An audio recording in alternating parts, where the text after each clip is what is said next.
सत श्री अकाल, सलाम, नमस्कार, आदाब, सब सत्कार है सजना नूं जो इस वक्त जिंदगी दे रंगां ते वादियां तरंगां नूं माणदे होए जुड़े ने टिवाणा रेडियो दे नाल।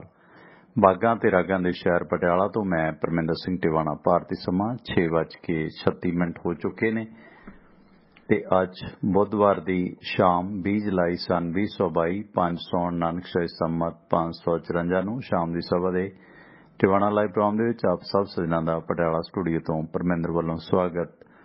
सोमवार तो शनिवार सवेरे 6 ਤੋਂ 8 ਤੇ शाम ਨੂੰ 7:30 ਤੋਂ 9:30 ਤੁਹਾਡੇ ਨਾਲ ਲਾਈਵ ਮੁਲਾਕਾਤ ਹੁੰਦੀ ਹੈ ਤੇ ਤੁਸੀਂ ਆਪਣੇ ਇਹਨਾਂ ਪ੍ਰੋਗਰਾਮਾਂ ਨੂੰ ਆਪਣੀ ਵੈਬਸਾਈਟ tiwanaradio.com ਦੇ ਜ਼ਰੀਏ ਲਾਈਵ ਸੁਣਦੇ ਹੋ।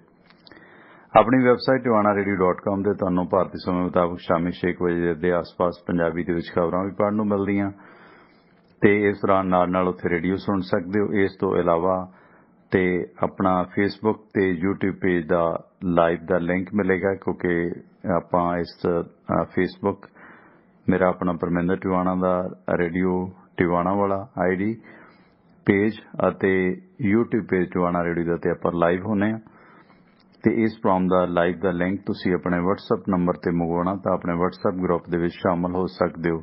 667 930 9260 667 930 9260 अपना कॉल टू लिसन नंबर है ते जे इस प्रोग्राम का लिंक तुसी अपने WhatsApp ते मंगवाना तो अपना WhatsApp ग्रुप नंबर है 9876309655 9876309655 9876309655 WhatsApp ग्रुप नंबर है। इस ग्रुप ਦੇ ਵਿੱਚ ਤੁਸੀਂ ਸ਼ਾਮਲ ਹੋ ਸਕਦੇ ਤੇ ਰਾਜਨੀਤਿਕ ਚਰਚਾ ਦੇ ਵਾਸਤੇ ਐਡਵੋਕੇਟ ਸੁਰਿੰਦਰ ਸਿੰਘ ਆਪਣੇ ਨਾਲ ਜੁੜਦੇ ਨੇ ਤੇ ਜੁੜਦੇ ਆ ਉਹਨਾਂ ਦੇ ਨਾਲ ਵੀ ਤੇ ਇਸ ਦੌਰਾਨ ਤੁਸੀਂ ਇਸ ਪ੍ਰੋਗਰਾਮ ਨੂੰ ਸ਼ੇਅਰ ਲਾਈਕ ਜ਼ਰੂਰ ਕਰਿਓ ਤੇ ਅੱਗੇ ਆਪਣੇ ਦੋਸਤਾਂ ਮਿੱਤਰਾਂ ਤੱਕ ਵੀ ਸ਼ੇਅਰ ਕਰਿਓ। ਇਹ ਨਿੱਜੀ ਤੌਰ ਤੇ ਗੁਜ਼ਾਰਿਸ਼ ਬੇਨਤੀ। ਤੇ ਸਿੱਧੂ ਮੂਸੇਵਾਲਾ ਕੇਸ ਦੇ ਵਿੱਚ ਜਿਹੜੇ ਦੋ ਗੈਂਗਸਟਰ ਨੇ ਉਹਨਾਂ ਦਾ ਐਨਕਾਊਂਟਰ ਹੋ ਗਿਆ। ਪੁਲਿਸ ਨੇ ਆਪਣੀ ਜਾਣਕਾਰੀ ਜੋ ਦਿੱਤੀ ਉਸ ਮੁਤਾਬਕ ਕਈ ਸਾਰੀਆਂ ਜਾਣਕਾਰੀਆਂ ਬਾਹਰ ਆ ਰਹੀਆਂ ਨੇ ਤੇ ਇਸ ਦੇ ਵਿੱਚੋਂ ਕਈ ਚਰਚਾਵਾਂ ਵੀ ਨੇ। ਇਹਨਾਂ ਸਾਰੇ ਮਸਲਿਆਂ ਤੇ ਚਰਚਾ ਕਰਾਂਗੇ। ਤੁਸੀਂ ਵੀ ਇਸ ਮੁਤਲਕ ਆਪਣੇ ਵਿਚਾਰ ਦੇਣੇ ਨੇ ਤਾਂ ਆਪਣੀ ਜਿਹੜੀ ਸਟੂਡੀਓ ਲਾਈਨ ਹੈ 9876309655 ਤੇ ਕਾਲ ਕਰਕੇ ਆਪਣੇ ਵਿਚਾਰ ਦੇ ਸਕਦੇ ਹੋ। WhatsApp group number 9876309655।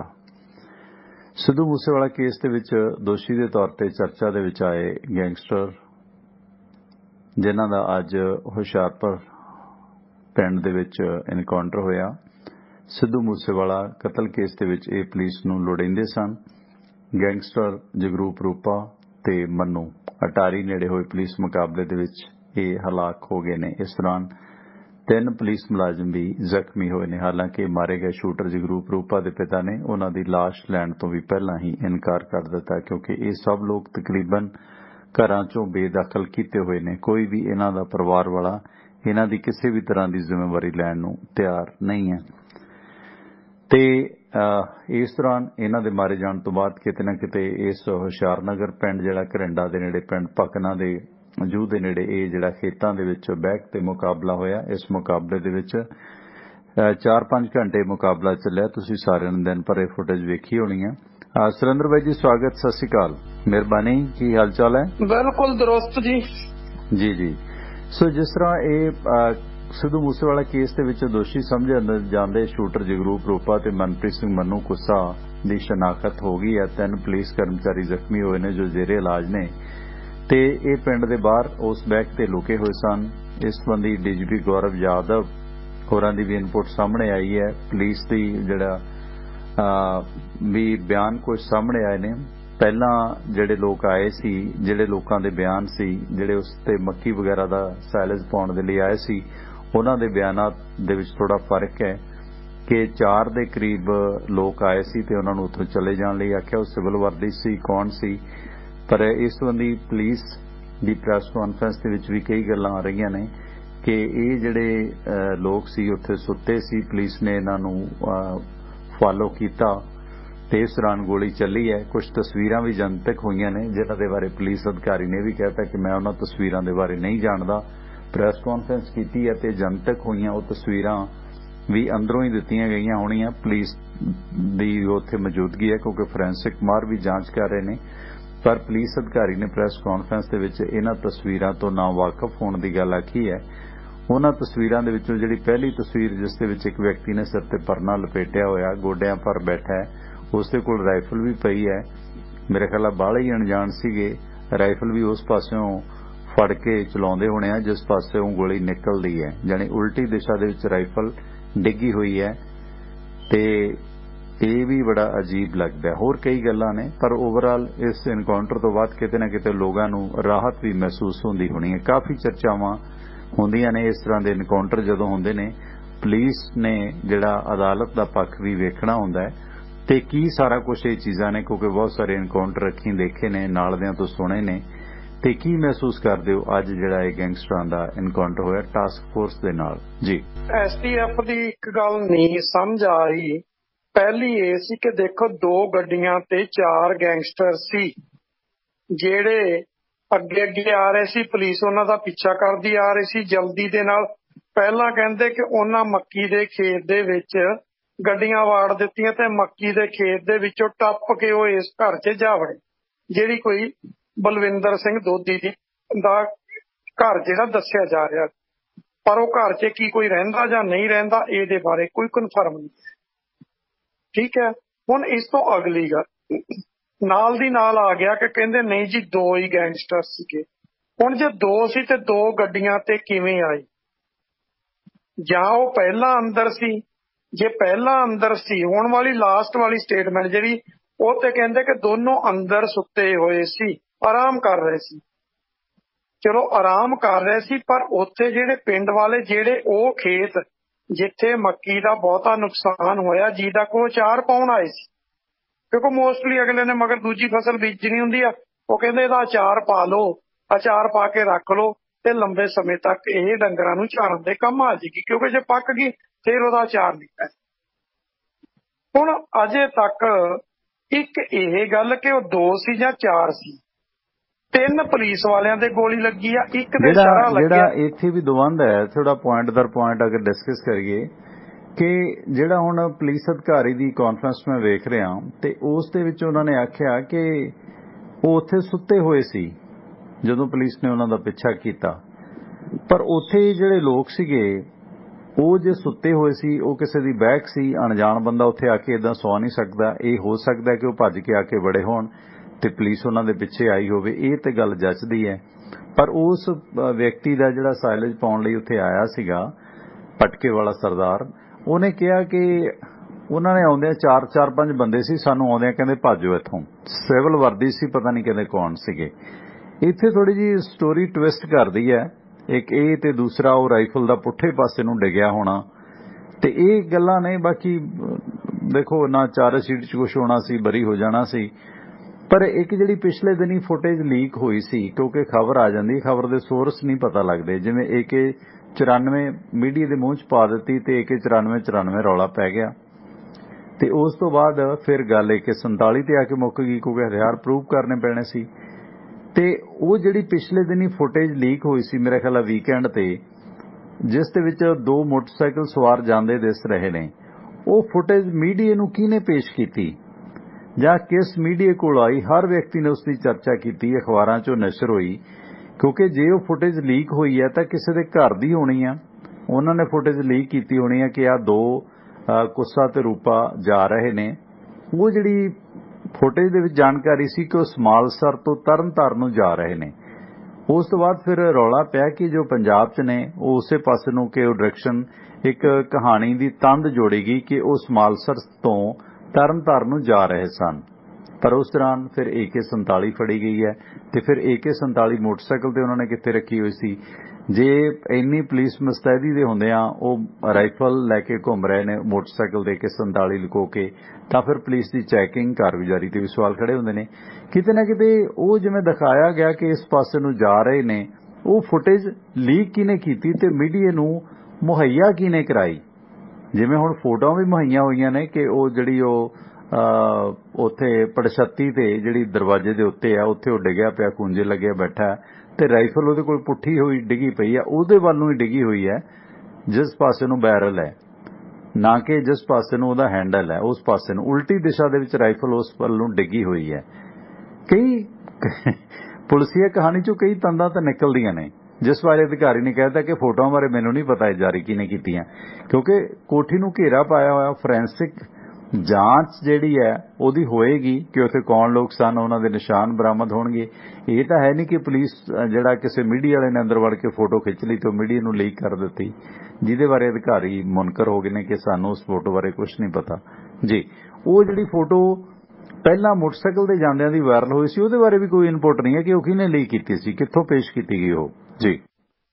ਪਹਿਲੀ ਗੱਲ ਤੇ ਜਿਹੜੀ ਪਹਿਲੀ ਮੋਟਰਸਾਈਕਲ ਵਾਲੀ ਫੋਟੋ ਰਿਲੀਜ਼ ਕੀਤੀ ਗਈ ਸੀ, ਐਡਾ ਸੈਂਸਿਟਿਵ ਇਸ਼ੂ ਹੋਵੇ ਜਿਸ ਨੂੰ ਪਕੜਨ ਦੇ ਲਈ 29 ਮਈ ਤੋਂ ਲੈ ਕੇ ਅੱਜ ਤੱਕ, ਯਾਨੀ ਕਿ ਤਕਰੀਬਨ 52 ਦਿਨ ਹੋ ਗਏ ਨੇ। ਹਾਂ, ਮਤਲਬ ਅੱਜ ਤੱਕ ਪੁਲਿਸ ਜਿਹੜੀ ਉਹ ਤਰਲੋ ਮੱਛੀ ਹੁੰਦੀ ਹੋਵੇ ਤੇ ਉਹ ਫੋਟੋ ਰਿਲੀਜ਼ ਕਰ ਦੇਵੇ ਕਿ ਉਹ ਇਸ ਏਰੀਏ 'ਚ ਘੁੰਮਦੇ ਆ। ਇਹਦਾ ਮਤਲਬ ਸਿੱਧਾ ਉਹਨਾਂ ਨੂੰ ਮੈਸੇਜ ਦੇਣਾ ਕਿ ਤੁਸੀਂ ਇਸ ਏਰੀਏ 'ਚ, ਅਸੀਂ ਤੈਨੂੰ ਪਕੜਨ ਆ ਰਹੇ ਹਾਂ। ਪਹਿਲੀ ਗੱਲ ਤਾਂ ਇਹ ਆ, ਉਹ ਕੀਤੀ ਕਿਹਨੇ ਰਿਲੀਜ਼ ਤੇ ਕਿਉਂ ਕੀਤੀ। ਦੂਸਰੀ ਗੱਲ, ਜਿਹੜੇ ਪੁਲਿਸ ਵਾਲੇ 3 ਜ਼ਖਮੀ ਹੋਏ ਆ, ਤਿੰਨੋਂ ਸਿਵਲ 'ਚ ਆ ਤੇ ਫਿਰ ਅਚਾਰ ਪਾਉਣ ਆਏ ਸੀਗੇ ਉਸ ਮੱਕੀ ਦਾ, ਕਾਚੇ ਦਾ, ਜਿਨ੍ਹਾਂ ਨੂੰ ਕਿਹਾ ਕਿ ਤੁਸੀਂ ਆਪਦੀ ਮਸ਼ੀਨ ਇੱਥੇ ਛੱਡ ਕੇ ਫਟਾਫਟ ਭੱਜ ਜਾਓ। ਹੋ ਸਕਦਾ ਉਹ ਪੁਲਿਸ ਵਾਲੇ ਹੀ ਹੋਣ ਸਿਵਲ 'ਚ, ਤੇ ਇਹ ਵੀ ਹੋ ਸਕਦਾ ਕਿ ਜੇ ਇਹ ਝੂਠਾ ਮੁਕਾਬਲਾ ਹੋਵੇ ਤੇ ਫਿਰ ਇਹ ਵੀ ਗੱਲ ਹੋ ਸਕਦੀ ਆ ਕਿ ਪੁਲਿਸ ਨੇ ਆਪਣੀ ਛਵੀ ਵੀ ਬਚਾਉਣੀ ਸੀ, ਸਭ ਕੁਝ ਕਰਨਾ ਸੀ, ਕਿਉਂਕਿ ਹੋ ਸਕਦਾ ਕਿ ਕਾਬੂ ਆ ਗਏ। ਹੁਣ ਇਹ ਵੀ ਕਹਿੰਦੇ ਕਿ ਜਦੋਂ ਦਾ ਸਿੱਧੂ ਮੂਸੇਵਾਲੇ ਦਾ ਕਤਲ ਹੋਇਆ ਉਦੋਂ ਤੋਂ ਪੰਜਾਬ 'ਚ ਘੁੰਮੀ ਜਾ ਰਹੇ ਆ। ਵੀ ਜੇ ਉਹ ਪੰਜਾਬ 'ਚ ਘੁੰਮੀ ਜਾ ਰਹੇ ਆ, ਤੁਸੀਂ ਨੇਪਾਲ ਦੇ ਬਾਰਡਰ ਤੇ ਕੀ ਲੈਣ ਗਏ ਸੀ? ਜੇ ਤੁਹਾਨੂੰ ਇਹੀ ਨਹੀਂ ਸੀ ਪਤਾ। ਅਗਲੀ ਗੱਲ ਇਹ ਵੀ ਆਇਆ, ਕਹਿੰਦੇ ਇੱਥੋਂ ਉਹ ਪਾਕਿਸਤਾਨ ਜਾਣ ਦੀ ਤਾਕ 'ਚ ਸੀ।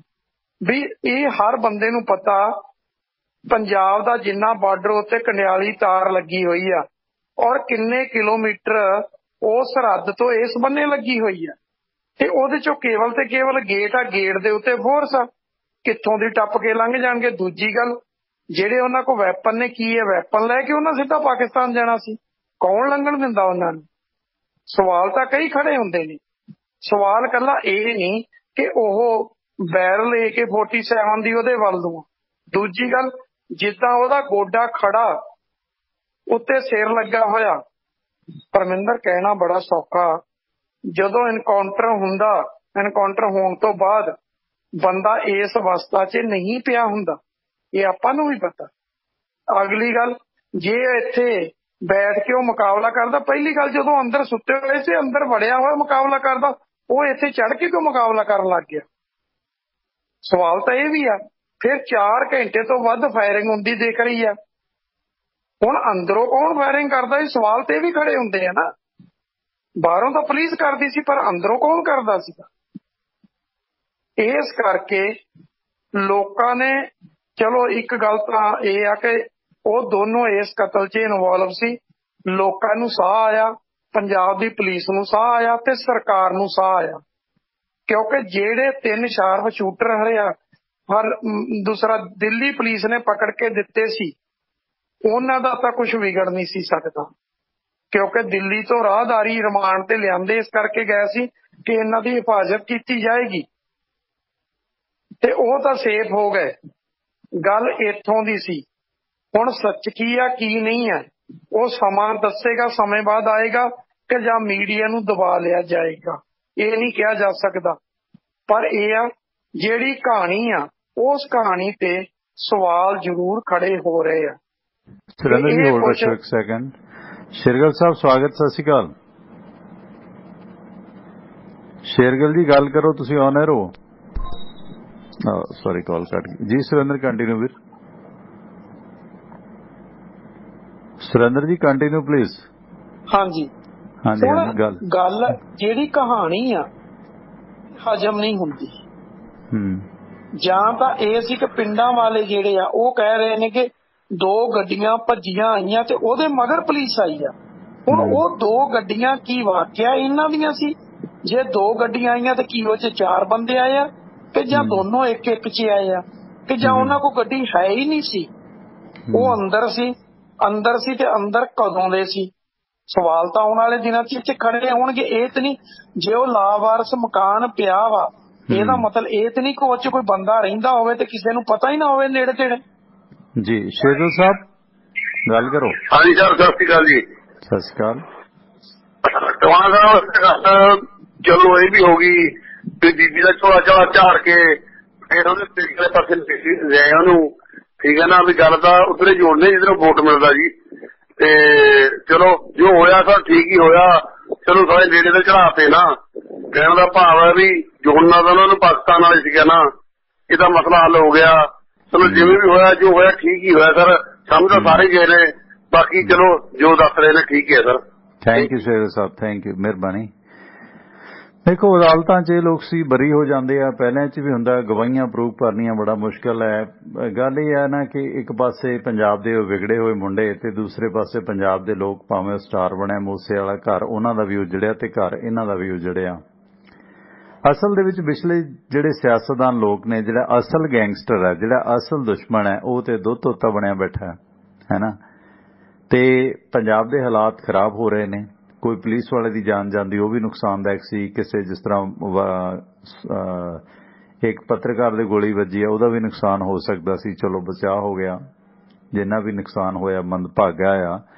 ਪਰ ਅਸਲ ਦੇ ਵਿੱਚ ਇਸ ਪਾਸੇ ਨੂੰ ਜਿਹੜਾ ਤੋਰਿਆ ਜਾ ਰਿਹਾ, ਜਿਹੜੇ ਇਸ ਤਰ੍ਹਾਂ ਦੇ ਹਾਲਾਤ ਬਣ ਰਹੇ ਨੇ, ਇਹਨਾਂ 'ਚੋਂ ਮੰਨੂ ਗੁੱਸਾ ਵੀ ਕਿਹੜੇ ਹਾਲਾਤਾਂ 'ਚ ਇਸ ਪਾਸੇ ਆਇਆ।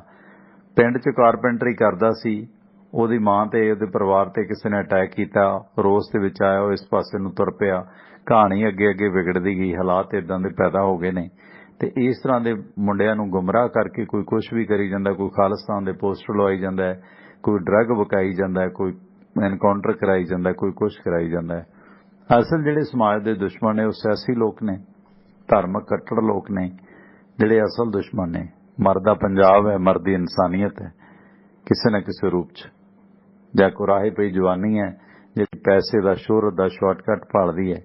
ਜੀ ਸੁਰਿੰਦਰ, ਪਰ ਇਹਦੇ 'ਚ ਇਹ ਹੈ ਕਿ ਚਲੋ ਪੰਜਾਬ ਸਰਕਾਰ ਦੀ ਜ਼ਿੰਮੇਵਾਰੀ ਸੀ, ਉਸ ਜ਼ਿੰਮੇਵਾਰੀ ਤੋਂ ਮੁਕਤ ਹੋ ਗਈ ਹੈ। ਤੇ ਪੰਜਾਬ ਪੁਲਿਸ ਦਾ ਆਧਾਰ ਜਿਹੜਾ ਪਿਛਲੇ ਸਮੇਂ ਖੁਰ ਰਿਹਾ ਸੀ, ਉਹ ਜ਼ਰੂਰ ਇਹਦੇ ਨਾਲ ਵਧਿਆ, ਕਿਉਂਕਿ ਇਸ ਤਰ੍ਹਾਂ ਦੇ ਅਨਸਰਾਂ ਦਾ ਹੱਲ ਵੀ ਕੋਈ ਨਹੀਂ ਹੈ। ਕਿਉਂਕਿ ਇਹ ਵੀ ਮੌਜੂਦਾ ਸਮਾਂ ਦੇ ਰੋਬਨ ਹੁੱਡ, ਸੁੱਚੇ ਸੂਰਮੇ ਬਣਦੇ ਨੇ, ਜਿਉਣੇ ਮੋੜ ਬਣਦੇ ਨੇ। ਤਰੀਕੇ ਇਹਨਾਂ ਦੇ ਵੀ ਗਲਤ ਨੇ, ਕੋਈ ਸਿਆਣਪ ਭਰੇ ਤਰੀਕੇ ਨਹੀਂ ਹੈ। ਇਹਨਾਂ ਨੂੰ ਵੀ ਵਰਤਿਆ ਜਾਂਦਾ, ਇਹਨਾਂ ਨੂੰ ਇਹ ਵੀ ਨਹੀਂ ਪਤਾ ਇਹਨਾਂ ਨੂੰ ਵਰਤਣ ਵਾਲੇ ਕੌਣ ਨੇ। ਜੀ ਸੁਰਿੰਦਰ।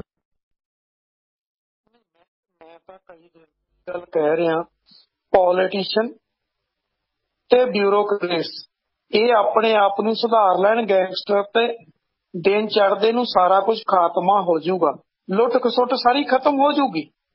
ਪਹਿਲਾਂ ਇਹ ਆਪਣੇ ਆਪ ਨੂੰ ਸੁਧਾਰਨ। ਗੱਲ ਆ ਇਹਨਾਂ ਦਾ ਖੁਦ ਦਾ ਸੁਧਾਰ ਨਹੀਂ ਹੈ। ਜਿੱਦਣ ਇਹਨਾਂ ਦਾ ਸੁਧਾਰ ਹੋ ਗਿਆ ਉਦੋਂ ਸਾਰਾ ਸੁਧਾਰ ਹੋ ਜਾਣਾ। ਹੁਣ ਕੋਈ ਕਾਲਜ ਚੋਂ ਨਿਕਲਿਆ, ਕੋਈ ਯੂਨੀਵਰਸਿਟੀ ਚੋਂ ਨਿਕਲਿਆ, ਉਹ ਇਸ ਦੁਨੀਆ 'ਚ ਆਏ ਕਿੱਦਾਂ?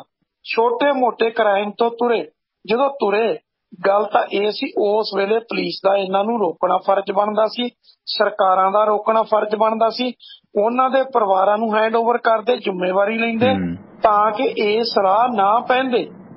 ਇਹ ਕੋਈ ਸਿਆਸੀ ਮੂਵਮੈਂਟ ਨਹੀਂ ਹੈ, ਇਹ ਕੋਈ ਧਾਰਮਿਕ ਮੂਵਮੈਂਟ ਨਹੀਂ ਹੈ। ਧਾਰਮਿਕ ਮੂਵਮੈਂਟਾਂ ਹੁੰਦੀਆਂ, ਤੁਹਾਡੇ ਧਰਮ ਤੇ ਕੋਈ ਅਟੈਕ ਹੁੰਦਾ, ਉਹਦੇ ਰੋਸ 'ਚ ਆ ਕੇ ਬੰਦੇ ਉੱਠਦੇ ਨੇ, ਮੂਵਮੈਂਟ ਉੱਠਦੀ ਆ। 1984 'ਚ ਉੱਠੀ ਸੀ, 1978 'ਚ ਵੀ ਉੱਠੀ ਸੀ, ਲਗਾਤਾਰ ਚੱਲੀ। ਉਹ ਇੱਕ ਰੋਸ ਸੀਗਾ। ਇਸ ਕਰਕੇ ਇਹ ਕੋਈ ਮੂਵਮੈਂਟ ਨਹੀਂ ਹੈ। ਇਹ ਹੈ ਕਿ ਪੋਲੀਟੀਸ਼ੀਅਨਾਂ ਨੇ ਇਹਨਾਂ ਨੂੰ ਪੈਦਾ ਕੀਤਾ, ਪੈਦਾ ਕਰਕੇ ਇਹਨਾਂ ਨੂੰ ਵਰਤਿਆ ਆਪਣੀਆਂ ਚੋਣਾਂ ਦੇ ਲਈ, ਚੋਣਾਂ ਲਈ ਵਰਤਿਆ। ਫਿਰ ਇਹਨਾਂ ਨੇ ਜੁਗਾੜਬੰਦੀ ਕਰਨੀ ਸ਼ੁਰੂ ਕੀਤੀ ਤੇ ਜੁਗਾੜਬੰਦੀ ਕਰਦੇ ਕਰਦੇ ਇਹਨਾਂ ਨੂੰ ਪੈਸੇ ਦੀ ਜ਼ਰੂਰਤ ਪਈ ਤੇ ਪੈਸਾ ਫਿਰ ਇਹਨਾਂ ਨੇ ਸੱਜੇ ਖੱਬੇ ਉੱਤੇ ਆਉਣਾ ਸ਼ੁਰੂ ਕਰ ਲਿਆ, ਜਾਇਜ਼ ਤੇ ਨਜਾਇਜ਼ ਤਰੀਕੇ ਦੇ ਨਾਲ। ਜਿੰਨੀ ਦੇਰ ਜਾਇਜ਼ ਭਲਮਾਨਸੀ ਨਾਲ ਮਿਲੀ ਗਿਆ ਠੀਕ ਆ, ਜਦੋਂ ਨਹੀਂ ਮਿਲਿਆ ਤੇ ਫਿਰ ਇਹਨਾਂ ਨਜਾਇਜ਼ ਤਰੀਕਾ ਅਪਣਾ ਲਿਆ। ਉਸ ਦਲ 'ਚ ਫਸਦੇ ਅੱਗੇ ਤੋਂ ਅੱਗੇ ਤੁਰੇ ਗਏ ਤੇ ਇਹ ਹਾਲਤ ਬਣ ਗਈ।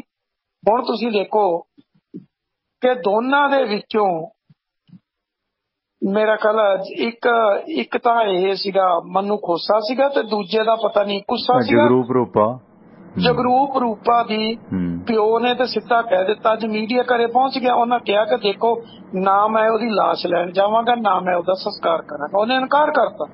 ਲੇਕਿਨ ਉਹਦੀ ਮਾਂ ਮੀਡੀਆ ਦੇ ਸਾਹਮਣੇ ਬੈਠੀ ਕਹਿ ਰਹੀ ਆ ਕਿ ਦੇਖੋ ਜਿਹੜਾ ਸਿੱਧੂ ਮੂਸੇਵਾਲਾ ਸੀ ਉਹਨੂੰ ਉਹਦੇ ਕੀਤੇ ਦੀ ਸਜ਼ਾ ਮਿਲ ਗਈ, ਇਹਨੂੰ ਇਹਦੇ ਕੀਤੇ ਦੀ ਸਜ਼ਾ ਮਿਲ ਗਈ। ਯਾਨੀ ਕਿ ਉਹਦੇ ਇੱਕ ਬੰਨੇ ਕਹਿੰਦੀ ਹੈ ਕਿ ਮੈਂ 2017 ਚ ਇਹਨੂੰ ਬੇਦਖਲ ਕੀਤਾ, ਤੇ ਦੂਜੇ ਬੰਨੇ ਉਹਦੀ ਮਮਤਾ ਜਿਹੜੀ ਆ ਉਹ ਫੇਰ ਜਾਗੀ ਆ। ਕਹਿੰਦੀ ਜੇ ਲਾਸ਼ ਦੇ ਦੇਣਗੇ ਤਾਂ ਫਿਰ ਅਸੀਂ ਕਰ ਵੀ ਦਿਆਂਗੇ। ਪਿਓ ਉਹਦਾ ਕਹਿ ਰਿਹਾ ਉਹਨੂੰ ਵੀ ਉੱਠ, ਤੂੰ ਮੀਡੀਆ ਦੇ ਸਾਹਮਣੇ ਉੱਠ, ਲੇਕਿਨ ਉਹ ਉੱਠ ਨਹੀਂ ਰਹੀ ਕਿਉਂਕਿ ਮਾਂ ਦੀ ਮਮਤਾ। ਉਹ ਤਾਂ ਕੁਦਰਤੀ ਹੈ, ਪੁੱਤ ਤਾਂ ਪੁੱਤ ਹੀ ਹੈ ਨਾ। ਪਰ ਗੱਲ ਇਹਦਾ ਪਹਿਲਾਂ ਉਹਦਾ ਬਿਆਨ ਹੋਰ ਸੀ। ਇਹ ਪੱਟੀ ਦੇ ਨੇੜਲੇ ਪਿੰਡ ਜੋੜਾਂ ਦੇ ਖੇਤਾਂ 'ਚ ਰਹਿੰਦੇ ਨੇ।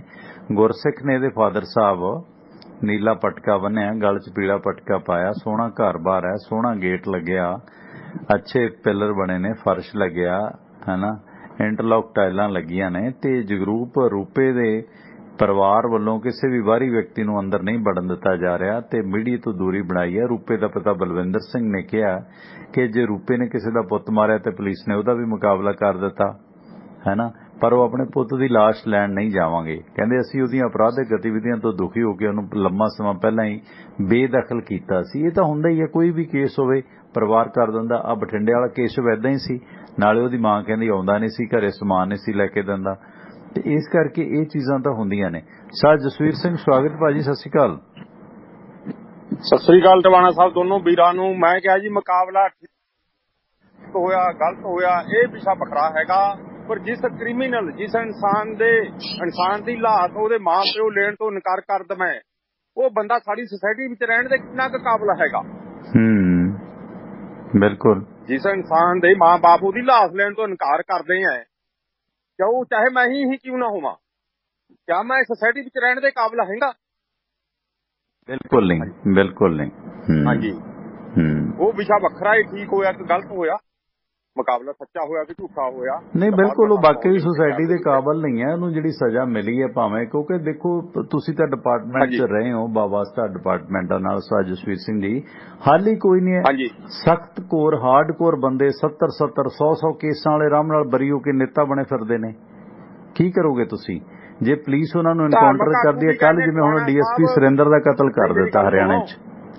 ਬਈ ਸਾਧੂ ਹੋਣਾ ਚਾਹੀਦਾ ਬੰਦਾ। ਮੈਂ ਸਾਧੂ ਉਹਨੂੰ ਸਮਝਦਾ ਜਿਹੜਾ ਸਾਰੀ ਜ਼ਿੰਦਗੀ 65 ਸਾਲ ਦੀ ਉਮਰ ਤੱਕ ਕਿਸੇ ਦੇ ਅੱਖਾਂ 'ਮਾ ਚੱਲੇ ਅੰਥਰੂਆਂ ਦਾ ਕਾਰਨ ਨਹੀਂ ਬਣਿਆ। ਉਸ ਬੰਦੇ ਨੂੰ ਵੀ ਸਾਧੂ ਕਹਿ ਸਕਦੇ, ਚਾਹੇ ਉਹ ਮੀਡੀਆ ਹੈ, ਚਾਹੇ ਉਹ ਕੋਈ ਵਪਾਰ ਕਰਦਾ, ਚਾਹੇ ਕੋਈ ਜੌਬ ਕਰਦਾ, ਚਾਹੇ ਕਿਸਾਨ ਹੈ। ਉਹ ਕਿਸੇ ਨੂੰ ਜਿਹਨੇ ਕਦੇ ਫੇਸ ਨਹੀਂ ਬਚਾਈ ਜਾਂ ਕਿਸੇ ਦੇ ਚੱਲਦੇ ਹੰਝੂਆਂ ਦਾ ਕਾਰਨ ਨਹੀਂ ਬਣਿਆ, ਉਹ ਵੀ ਬੰਦਾ ਸਾਧੂ ਹੈ ਮੇਰੇ ਖਿਆਲ 'ਚ। ਸਹੀ ਗੱਲ, ਬਹੁਤ ਸੋਹਣੀ ਗੱਲ ਆਖੀ ਤੁਸੀਂ। ਥੈਂਕ ਯੂ ਜਸਵੀਰ ਭਾਜੀ, ਥੈਂਕ ਯੂ।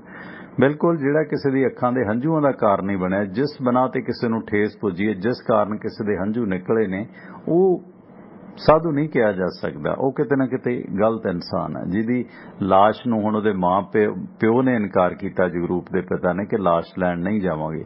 ਠੀਕ ਹੈ, ਮਾਂ ਦਾ ਪਿਆਰ ਸੀ, ਉਹਨੂੰ ਫਿਰ ਵੀ ਲੱਗਿਆ, ਪਤਾ ਹੁੰਦਾ ਹੈ ਮਾਂ ਦਾ ਦਰਦ ਹੈ, ਸਮਝਦੀ ਹੈ ਉਸ ਦਰਦ ਨੂੰ, ਇਮੋਸ਼ਨਲ ਹੁੰਦੀ ਹੈ। ਖੈਰ, ਇਸ ਤੋਂ ਬਿਨਾਂ ਹੱਲ ਵੀ ਕੋਈ ਨਹੀਂ ਹੈ। ਹੁਣ ਦੇਖੋ, ਪੁਲਿਸ ਜੇ ਸਖਤੀ ਨਹੀਂ ਕਰਦੀ ਤਾਂ ਤੁਸੀਂ ਵੇਖੋ ਕਿ ਇਹ ਗੈਂਗਸਟਰ ਪੁਲਿਸ ਮੁਲਾਜ਼ਮਾਂ ਨੂੰ, ਜੇਲ੍ਹ ਗਾਰਦਾਂ ਨਾਲ ਕਿੰਨੀ ਬਦਸਲੂਕੀ ਕਰਦੇ ਨੇ, ਕੁੱਟਮਾਰ ਕਰਦੇ ਨੇ, ਵਕੀਲਾਂ ਨੂੰ ਪੈਂਦੇ ਨੇ, ਪਬਲਿਕ ਨੂੰ ਪੈਂਦੇ ਨੇ, ਰੱਬ ਨੇੜੇ ਕੇ ਘਸੁੰਨ। ਤੇ ਹੱਲ ਵੀ ਕੋਈ ਨਹੀਂ ਹੈ ਪੁਲਿਸ ਕੋਲ ਇਹਨਾਂ ਲੋਕਾਂ ਦਾ ਇਸ ਤੋਂ ਬਿਨਾਂ। ਹੈ ਤਾਂ ਕਾਨੂੰਨਨ ਗਲਤ, ਪਰ ਕਾਨੂੰਨ ਜਿਹੜਾ ਹੈਗਾ ਉਹ ਜਦੋਂ ਸਹੀ ਤਰੀਕੇ ਨਾਲ ਇਹਨਾਂ ਨੂੰ ਨਕੇਲ ਹੀ ਨਹੀਂ ਪਾ ਸਕਦਾ, ਆਰਾਮ ਨਾਲ ਬਰੀ ਹੋ ਰਹੇ ਨੇ। ਲਾਰੈਂਸ ਕਿੰਨੇ ਕੇਸਾਂ 'ਚੋਂ ਬਰੀ ਹੋਇਆ, ਕੌਣ ਗਵਾਹੀਆਂ ਦੇਗਾ ਇਹਨਾਂ ਦੇ ਖਿਲਾਫ? ਆਪਣਾ ਸਮੇਲ ਸਾਹਿਬ, ਸਤਿ ਸ਼੍ਰੀ ਅਕਾਲ ਬਾਈ ਜੀ। ਸਤਿ ਸ਼੍ਰੀ ਅਕਾਲ ਜੀ। ਬੇਨਤੀ ਹੈਗੀ ਤੁਹਾਡੇ ਵੇਲੇ ਕਈ ਵਾਰ ਨਾ ਪੁਲਿਸ ਖਾਲੀ ਖਾਤੇ ਹਜ਼ਾਰ ਤੇ ਭੇਜ ਦਿੰਦੀ ਵੀ ਚਲੋ ਤੁਹਾਨੂੰ ਛੱਡਿਆ, ਤੇ ਮਗਰ ਫਿਰ ਤੁਹਾਨੂੰ ਪਤਾ ਵੀ ਕੀ ਕਰ ਰਹੇ ਨੇ। ਇਸ ਤਰ੍ਹਾਂ ਵੀ ਹੋ ਸਕਦਾ ਜੀ। ਬਾਕੀ ਤਾਂ ਸੱਚੀ ਜੀ ਇਹਨਾਂ ਦੀ ਕਹਾਣੀ ਲੱਗ ਰਹੀ ਹੈ ਜੀ। ਧੰਨਵਾਦ ਜੀ, ਮਿਹਰਬਾਨੀ। ਤੁਹਾਨੂੰ ਯਾਦ ਕਰਦੇ ਸੀ ਸਰੋਤੇ ਸਮੇਲ ਸਾਹਿਬ, ਕਹਿੰਦੇ ਕਈ ਦਿਨ ਹੋ ਗਏ ਆਏ ਨਹੀਂ। ਠੀਕ ਠਾਕ ਹੈ ਸਭ? ਚੜ੍ਹਦੀ ਕਲਾ ਭਾਜੀ, ਚੜ੍ਹਦੀ ਕਲਾ। ਚਲ ਸ਼ੁਕਰ, ਵਾਹਿਗੁਰੂ ਮਿਹਰ ਰੱਖੇ ਜੀ, ਮਿਹਰ ਰੱਖੇ। ਥੈਂਕ ਯੂ ਸੁਰਿੰਦਰ ਜੀ। ਗੱਲ ਇਹ ਹੈ ਨਾ ਕਿ ਪੁਲਿਸ ਕੋਲ ਵੀ ਇਸ ਤਰ੍ਹਾਂ ਦੇ ਲੋਕਾਂ ਦਾ ਬਦਲ ਕੋਈ ਨਹੀਂ ਹੈ। ਇੱਕ ਨੂੰ ਵੇਖ ਕੇ, ਇਹਨਾਂ ਦੀਆਂ 50-50 ਹਜ਼ਾਰ ਦੀਆਂ ਸ਼ਰਟਾਂ ਵੇਖ ਕੇ ਦੂਸਰੀ ਜਿਹੜੀ ਮੰਡੀਰ ਹੈ ਉਹਨਾਂ ਦਾ ਮਨ ਲਲਚਾਉਂਦਾ। ਉਹ ਸ਼ੌਕ ਨਾਲ ਹਥਿਆਰ ਚੁੱਕਦੇ ਨੇ, ਗਲਤ ਕੰਮ ਕਰਦੇ ਨੇ, ਕਿਉਂਕਿ ਉਹ ਫਲਾਣਾ ਬਾਈ, ਢਮਕਾਣਾ ਬਾਈ। ਹੁਣ ਕਈ ਗੈਂਗਸਟਰ ਲੋਕ ਸੇਵਾ 'ਚ ਆ ਗਏ ਨੇ, ਕੋਈ ਕੁਛ ਬਣ ਗਿਆ, ਕੋਈ ਕੁਛ ਬਣ ਗਿਆ। ਉਹਨਾਂ ਦੀ ਚੜ੍ਹਤ ਵੇਖ ਕੇ ਹਰ ਇੱਕ ਦਾ ਇਹ ਕੁਛ ਕਰਨ ਨੂੰ ਜੀ ਕਰਦਾ।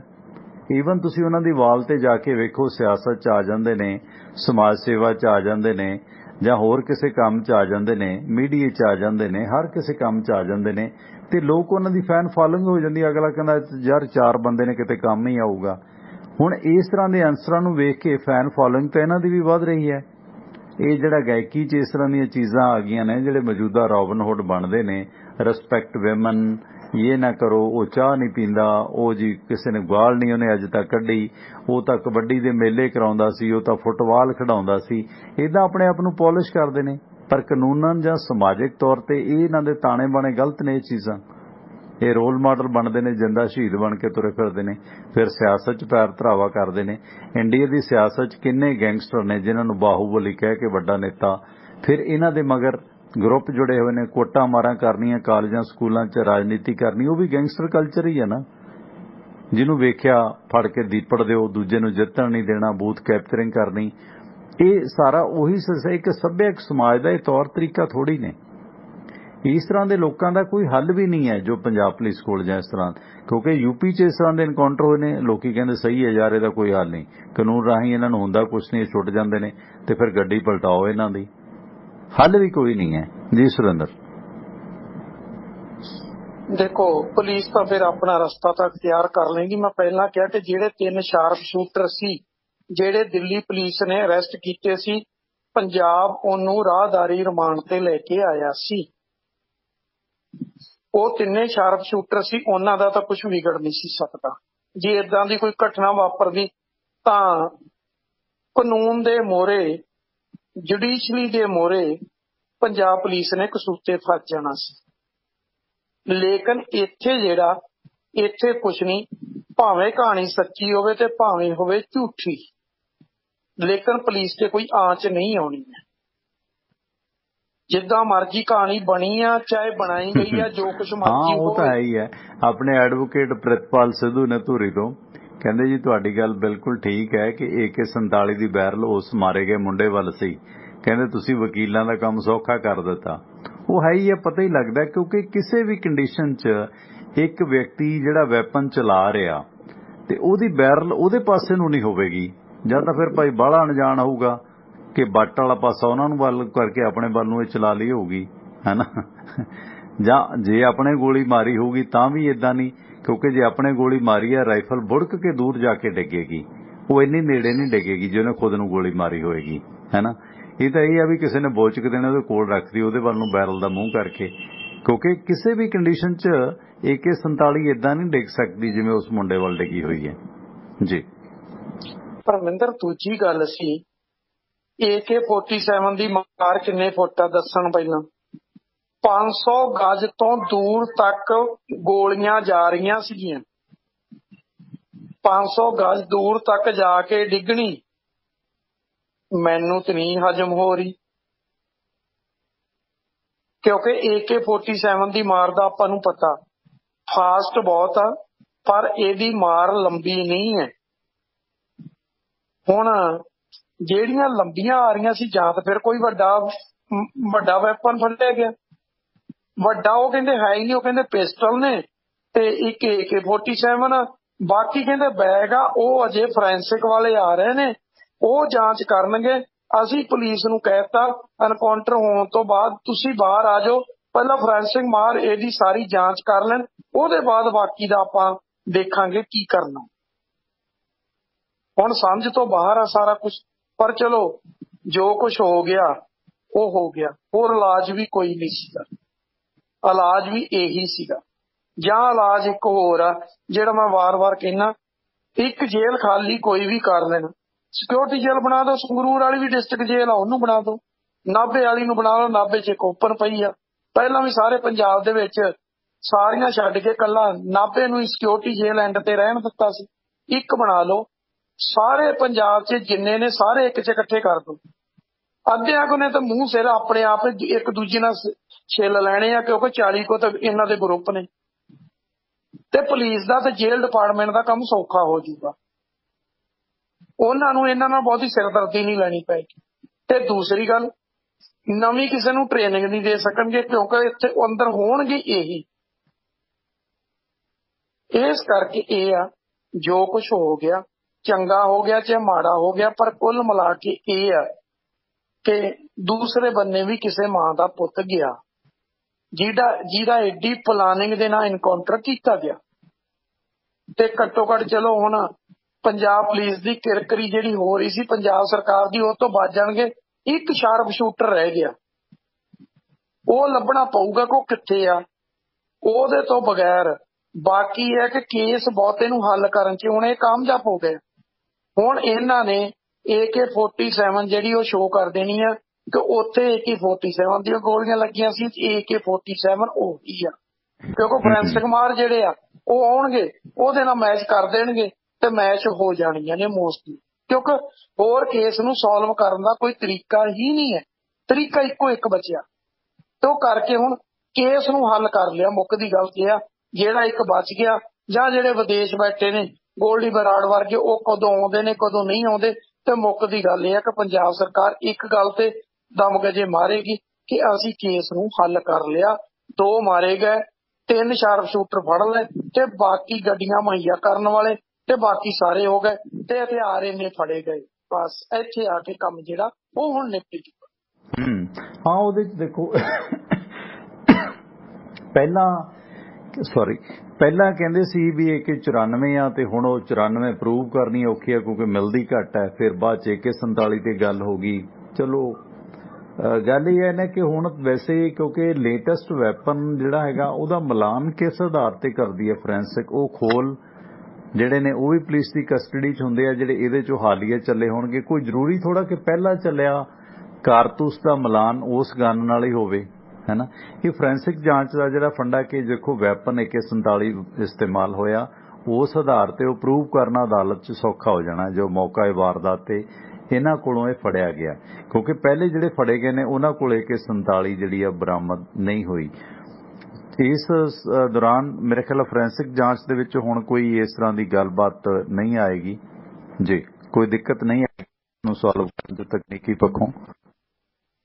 ਦੇਖੋ ਫੋਰੈਂਸਿਕ ਮਾਹਰ ਆਉਣੇ ਨੇ, ਫਿੰਗਰਪ੍ਰਿੰਟ ਹੋਣੇ ਨੇ, ਵਾਰਦਾਤ ਸਾਰੀ ਚੈੱਕ ਕੀਤੀ ਜਾਣੀ ਕਿੱਥੇ ਕਿੱਥੇ ਕੀ ਆ, ਤੇ ਉਹ ਸਾਰਾ ਕੁਝ ਪ੍ਰੂਵ ਹੋ ਜਾਣਾ। ਹੁਣ ਦੂਸਰੀ ਗੱਲ, ਜਿਹੜੇ ਪਹਿਲਾਂ ਗੋਲੀਆਂ ਦੇ ਖੋਲ ਨੇ ਉਹ AK-47 ਦੇ ਨੇ ਤੇ ਇਹ ਵੀ AK-47 ਆ।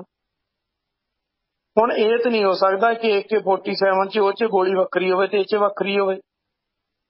ਦੂਸਰੀ ਗੱਲ, ਹੁਣ ਪ੍ਰੂਵ ਇਹ ਕਰਨਾ ਕਿ AK-47 ਅੱਜ ਚੱਲੀ ਆ, ਉਹ ਪ੍ਰੂਵ ਹੋ ਜਾਣੀ ਆ। ਤੇ ਦੂਜੀ ਗੱਲ, ਉਹਦੇ ਉੱਤੇ ਫਿੰਗਰਪ੍ਰਿੰਟ ਜਿਹੜੇ ਆ ਇਹਨਾਂ ਗੈਂਗਸਟਰਾਂ ਦੇ ਆ, ਉਹ ਵੀ ਪ੍ਰੂਵ ਹੋ ਜਾਣਾ। ਉਹਦਾ ਤਾਂ ਹੁਣ ਰੌਲਾ ਹੀ ਕੋਈ ਨਹੀਂ। ਯਾਨੀ ਕਿ ਹੁਣ ਗੱਲ ਇਹ ਆ ਕਿ ਕੇਸ 'ਚ ਹੋਰ ਕੋਈ ਅਰੈਸਟ ਹੋਵੇ ਨਾ ਹੋਵੇ, ਪਰ ਕੇਸ ਹੱਲ ਹੋ ਗਿਆ। ਮੁੱਕ ਦੀ ਗੱਲ ਇਹ ਆ, ਭਾਵੇਂ ਪੌਣੇ 2 ਮਹੀਨਿਆਂ ਬਾਅਦ ਜਾ ਕੇ ਹੋਇਆ, ਪਰ ਕੇਸ ਹੱਲ ਹੋ ਗਿਆ। ਮਨਦੀਪ ਸਿੰਘ ਹੋਰਾਂ ਦਾ ਕਮੈਂਟ ਹੈ, ਕਹਿੰਦੇ ਪ੍ਰਮੋਦ ਮਾਨ ਜੋ ATF ਦੇ DG ਨੇ ਉਹਨਾਂ ਨੇ ਇਹ ਕਲੀਅਰ ਕੀਤਾ ਕਿ ਪੁਲਿਸ ਫਾਲੋ ਕਰਦੀ ਸੀ, ਇਹ ਭੱਜ ਕੇ ਉਸ ਘਰ 'ਚ ਗਏ ਨੇ। ਹਾਂ, ਉਹਨਾਂ ਨੇ ਆਪਣਾ ਕਿਹਾ ਵਾਈਟ ਸ਼ਰਟ ਪਾਈ ਹੋਈ ਸੀ ਮੌਕਾ ਵਾਰਦਾਤ ਤੋਂ, ਉਹਨਾਂ ਨੇ ਕਿਹਾ, ਪਰ ਬਾਅਦ ਦੇ ਵਿੱਚ ਉਹ ਕੁਰਸੀ ਤੇ ਇੱਕ ਤੇ ਬੈਠ ਕੇ ਜਿੱਥੇ ਸੰਬੋਧਨ ਕਰਦੇ ਨੇ ਪ੍ਰੈਸ ਕਾਨਫਰੰਸ, ਉਸ ਦੇ ਵਿੱਚ ਉਹਨਾਂ ਨੇ ਇਹ ਗੱਲ ਕਹੀ ਹੈ ਕਿ ਉਹ ਤਸਵੀਰਾਂ ਬਾਰੇ ਸਾਨੂੰ ਕਲੀਅਰ ਨਹੀਂ ਹੈ, ਉਹ ਤਸਵੀਰਾਂ ਜਿਹੜੀਆਂ ਜਨਤਕ ਹੋਈਆਂ ਨੇ। ਮੇਰੇ ਖਿਆਲ ਇਸ ਤਰ੍ਹਾਂ ਦਾ ਵੀ ਬਿਆਨਾਤ ਆਏ ਨੇ ਜੀ।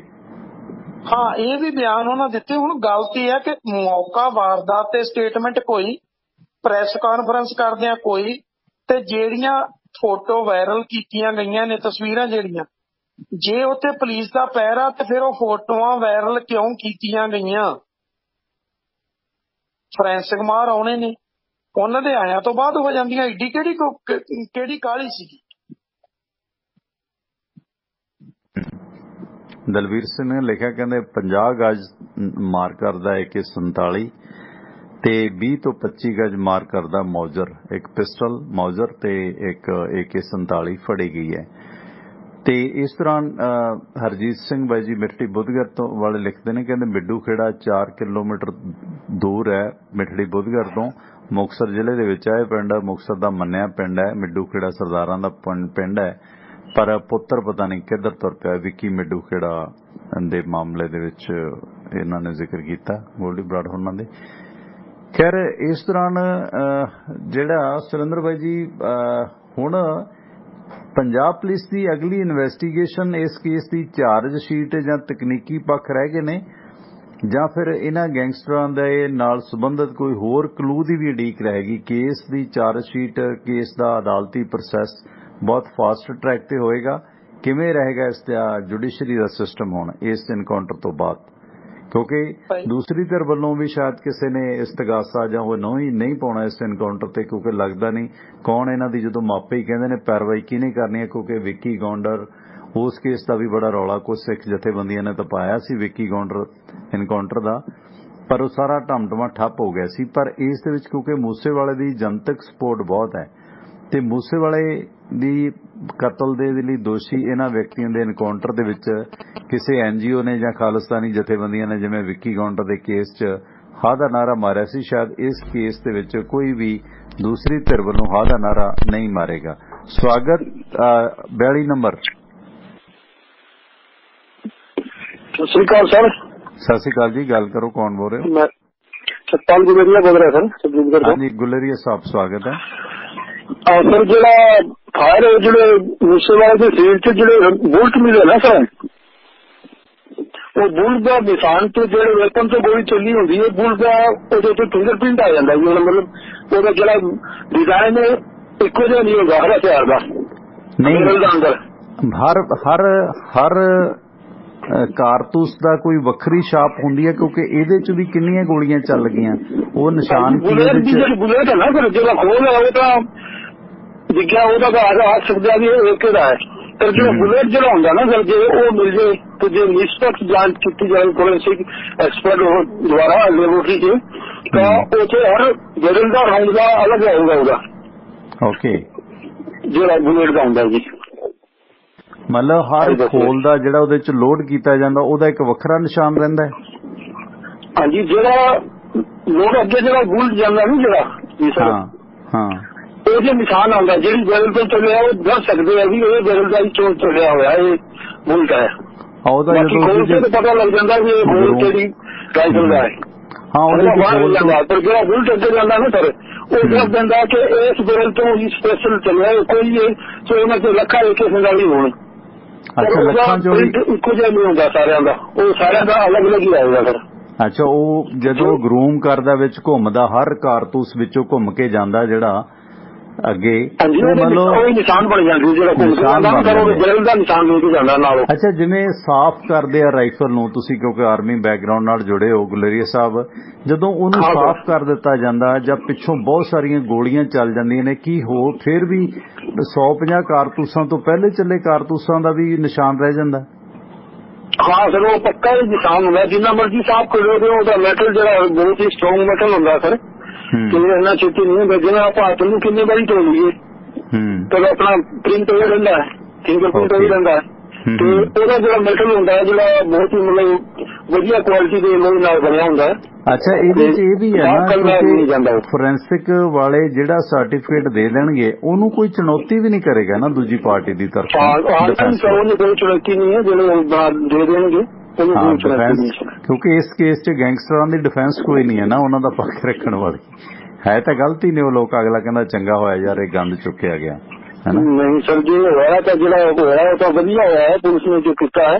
ਉਹਨਾਂ ਦੇ ਆਖਰੀ ਸੀ ਜਿਹੜੇ ਵਕੀਲ ਸਾਹਿਬ ਆਖਰੀ ਸੀ ਨਾ ਬੁਲਟ ਦਾ ਜਿਹੜਾ ਕੋਕੇ ਤੋਂ ਪਤਾ ਲੱਗ ਜਾਂਦਾ ਵੀ ਇਹ ਕਿਹੜੇ ਪਿਆਰ ਦਾ ਹੈ, ਸੀ 47 ਦਾ ਜਾਂ 94 ਦਾ ਹੈ, ਪਰ ਜਿਹੜਾ ਅੱਗੇ ਬੁਲਟ ਜਾਂਦਾ ਉਹ ਦੱਸ ਦਿੰਦਾ ਵੀ ਮੈਂ ਇਸ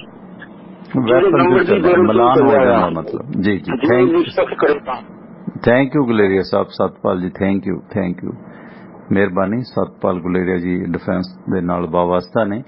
ਇਸ ਦੌਰਾਨ ਸੁਰਿੰਦਰ ਆਪਣੀ ਗੱਲਬਾਤ ਚੱਲ ਰਹੀ ਸੀ ਬਾਈ ਜੀ ਕਿ ਇਸ ਕੇਸ ਦੇ ਵਿੱਚ ਜਿਹੜੀਆਂ ਚਾਰਜ ਸ਼ੀਟ ਦਾ ਸਿਲਸਿਲਾ ਜਾਂ ਪੁਲਿਸ ਦਾ ਹੁਣ ਕਿੰਨਾ ਕੁ ਕੰਮ ਰਹਿ ਗਿਆ, ਫੜੇ ਗਏ ਦੋਸ਼ੀਆਂ ਚੋਂ ਕੁਝ ਇੱਕ ਨੂੰ ਜਿਹੜਾ ਜੁਡੀਸ਼ੀਅਲ ਰਿਮਾਂਡ ਵੀ ਮਿਲ ਗਿਆ, ਨਿਆਇਕ ਰਿਮਾਂਡ ਤੇ ਨੇ ਜੇਲ੍ਹ ਭੇਜਣ ਦਾ ਸਿਲਸਿਲਾ ਵੀ ਸ਼ੁਰੂ ਹੋ ਗਿਆ। ਉਹਨਾਂ ਦੇ ਜਿਹੜੇ ਇਕਬਾਲੀਆ ਬਿਆਨ ਨੇ, ਜੋ ਵੀ ਚਾਰਜ ਸ਼ੀਟ ਹੈ ਉਹ ਕਰਨੀ ਹੋਏਗੀ।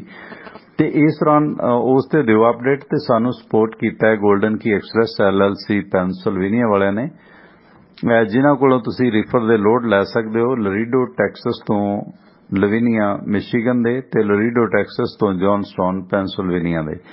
ਇਹ ਰਿਫਰ ਦੇ ਲੋਡ ਨੇ ਤੇ ਤੁਸੀਂ ਅਗਰ ਇਹਨਾਂ ਨੂੰ ਸਾਈਨ ਅਪ ਕਰ ਦਿਓ ਤੁਹਾਡੀ ਸਹੂਲਤ ਮੁਤਾਬਕ ਤੁਹਾਡੇ ਲੋਡ ਦਾ ਸਮਾਂ ਸੈੱਟ ਕਰ ਦਿੰਦੇ ਨੇ, ਕਿਉਂਕਿ ਕੰਪਨੀ ਦੇ ਡਾਇਰੈਕਟ ਲੋਡ ਨੇ। ਲੋਡ ਦਾ ਤਾਪਮਾਨ 33 ਤੋਂ 54 ਡਿਗਰੀ ਦਰਮਿਆਨ ਹੁੰਦਾ ਤੇ ਵਾਪਸੀ ਤੇ ਵੀ ਤੁਹਾਨੂੰ ਜਿਹੜਾ ਲੋਡ ਮਿਲ ਜਾਂਦੇ ਨੇ, ਪਰ ਉਹ ਕਨਫਰਮ ਨਹੀਂ ਹੁੰਦੇ, ਉਹ ਬ੍ਰੋਕਰ ਦੇ ਲੋਡ ਹੁੰਦੇ ਨੇ। ਤੇ ਇਹਨਾਂ ਦੇ ਲੋਡ ਦਾ ਤਾਪਮਾਨ 33 ਤੋਂ 54 ਡਿਗਰੀ ਦਰਮਿਆਨ ਤੇ ਜਿਹੜੇ ਫਰੋਜ਼ਨ ਲੋਡ ਨੇ ਉਹ ਬਹੁਤ ਘੱਟ ਨੇ, ਇਸ ਕਰਕੇ ਡੀਜ਼ਲ ਦੀ ਖਪਤ ਰੀਫਰ ਦੀ ਘਟਦੀ ਹੈ। Shipper to shipper transfer load ਨੇ 10% ਕਮਿਸ਼ਨ ਚਾਰਜ ਕਰਦੇ ਨੇ ਤੇ ਤੁਹਾਨੂੰ ਰੀਫਰ ਲੈਣ 'ਚ ਵੀ ਇਮਦਾਦ ਕਰਦੇ ਨੇ। ਪ੍ਰਗਟ ਸਿੰਘ ਬੈਦਵਾਨ MD ਨੇ, ਉਹਨਾਂ ਦਾ ਆਫਿਸ ਨੰਬਰ 484 320 6700 48432067000। ਸੈਲ ਫੋਨ ਹੈ 302 563 0080 320563 ਵੈਬਸਾਈਟ ਹੈ goldenKeyAccess.com ਤੇ ਈਮੇਲ ਹੈ goldenKeyAccess@gmail.com। golden key access ਤੁਹਾਨੂੰ ਲਰੀਡੋ ਟੈਕਸਸ ਤੋਂ ਜੌਨਸਟਾਊਨ ਪੈਨਸਿਲਵੇਨੀਆ ਤੇ ਲਰੀਡੋ ਟੈਕਸਸ ਤੋਂ ਲੁਵੀਨੀਆ ਮਿਸ਼ੀਗਨ ਦੇ ਰੀਫਰ ਦੇ ਲੋਡ ਮੁਹੱਈਆ ਕਰਾਉਂਦੇ ਨੇ। ਇਸੇ ਪਰਿਵਾਰ ਚੋਂ ਨੇ ਡਾਕਟਰ ਜਸਪ੍ਰੀਤ ਸਿੰਘ ਮਾਵੀ, ਜੋ ਡੈਲਸ ਟੈਕਸਸ ਦੇ ਵਿੱਚ ਰੀਅਲ ਸਟੇਟ ਦਾ ਕਾਰੋਬਾਰ ਕਰਦੇ ਨੇ। ਜੋ ਵੀਰ ਕ੍ਰਾਸ ਕੰਟਰੀ ਟਰੱਕਿੰਗ ਬਿਜ਼ਨਸ ਦੇ ਵਿੱਚ ਨੇ, ਉਹਨਾਂ ਦੇ ਲਈ ਇਹ ਇਲਾਕਾ ਵਧੀਆ ਰਿਹਾਇਸ਼ਗਾਹ ਸਾਬਤ ਹੋ ਸਕਦਾ। ਬਹੁਤ ਸਾਰੇ ਸਕੂਲ, ਕਾਲਜ, ਯੂਨੀਵਰਸਿਟੀਆਂ ਨੇ, ਤੁਹਾਡੇ ਬੱਚਿਆਂ ਲਈ ਵਧੀਆ ਪੜ੍ਹਾਈ ਦਾ ਰਿਹਾਇਸ਼ ਬਣ ਸਕਦੀ ਹੈ ਤੇ ਲੋਨ ਲੈਣ 'ਚ ਵੀ ਇਮਦਾਦ ਕਰਦੇ ਨੇ। ਤੇ ਤੁਸੀਂ ਸੰਪਰਕ ਕਰਨਾ ਡਾਕਟਰ ਜਸਪ੍ਰੀਤ ਸਿੰਘ ਮਾਵੀ ਹੋਰਾਂ ਦਾ ਸੈੱਲ ਫੋਨ ਹੈ 972 363 3700 972 363 3700। ਸੈੱਲ ਫੋਨ ਹੈ ਡਾਕਟਰ ਜਸਪ੍ਰੀਤ ਸਿੰਘ ਮਾਵੀ ਹੋਰਾਂ ਦਾ। ਡੈਲਸ ਟੈਕਸਸ ਦੇ ਵਿੱਚ ਕਿਸੇ ਵਪਾਰਕ ਜਾਂ ਕਮਰਸ਼ੀਅਲ ਪ੍ਰਾਪਰਟੀ ਦੀ ਖਰੀਦੋ ਫਰੋਖਤ ਦੇ ਮੁਤਲਕ ਸੰਪਰਕ ਕਰੋ ਜਸਪ੍ਰੀਤ ਸਿੰਘ ਮਾਵੀ ਹੋਰਾਂ ਨੂੰ। ਸਵਾਗਤ ਤੁਹਾਡਾ, ਸਤਿ ਸ਼੍ਰੀ ਅਕਾਲ ਜੀ। ਹਾਂਜੀ ਟਵਾਣਾ ਸਾਹਿਬ ਸਤਿ ਸ੍ਰੀ ਅਕਾਲ। ਮੈਂ ਕਿਹਾ ਜੀ ਗੈਂਗਸਟਰ ਤੇ ਚਲੋ ਜਿਹੜੇ ਮਾਰੇ ਗਏ ਇਹਨਾਂ ਦੇ ਮਗਰ ਜਿਹੜੇ ਕਿਸੇ ਪੋਲੀਟੀਕਲ ਲੀਡਰ ਦਾ ਹੱਥ ਹੁੰਦਾ ਹੈ, ਉਹਦਾ ਹੱਥ ਕਦੋਂ, ਉਹਦੇ ਬਾਰੇ 'ਚ ਕੋਈ ਗੱਲ ਨਹੀਂ ਹੁੰਦੀ ਤੇ ਉਹਨਾਂ ਦੇ ਬਾਰੇ 'ਚ ਕਦੇ ਜਾਣਕਾਰੀ ਆਊਗੀ। ਈਵਨ ਉਸੇ ਬੰਦੇ ਨੇ ਖੁਦ ਵੀ ਮਰਵਾ ਦਿੱਤੇ, ਹੁਣ ਕਹਿਣਾ ਬਾਅਦ ਦੇ ਵਿੱਚ ਕਹਿ ਦੇਵੇ ਕਿ ਚੰਗਾ ਹੋਇਆ, ਉਹਨਾਂ ਉਤੋਂ ਕਦੀ ਪਰਦਾ ਲਿਥੂਗਾ ਜੀ?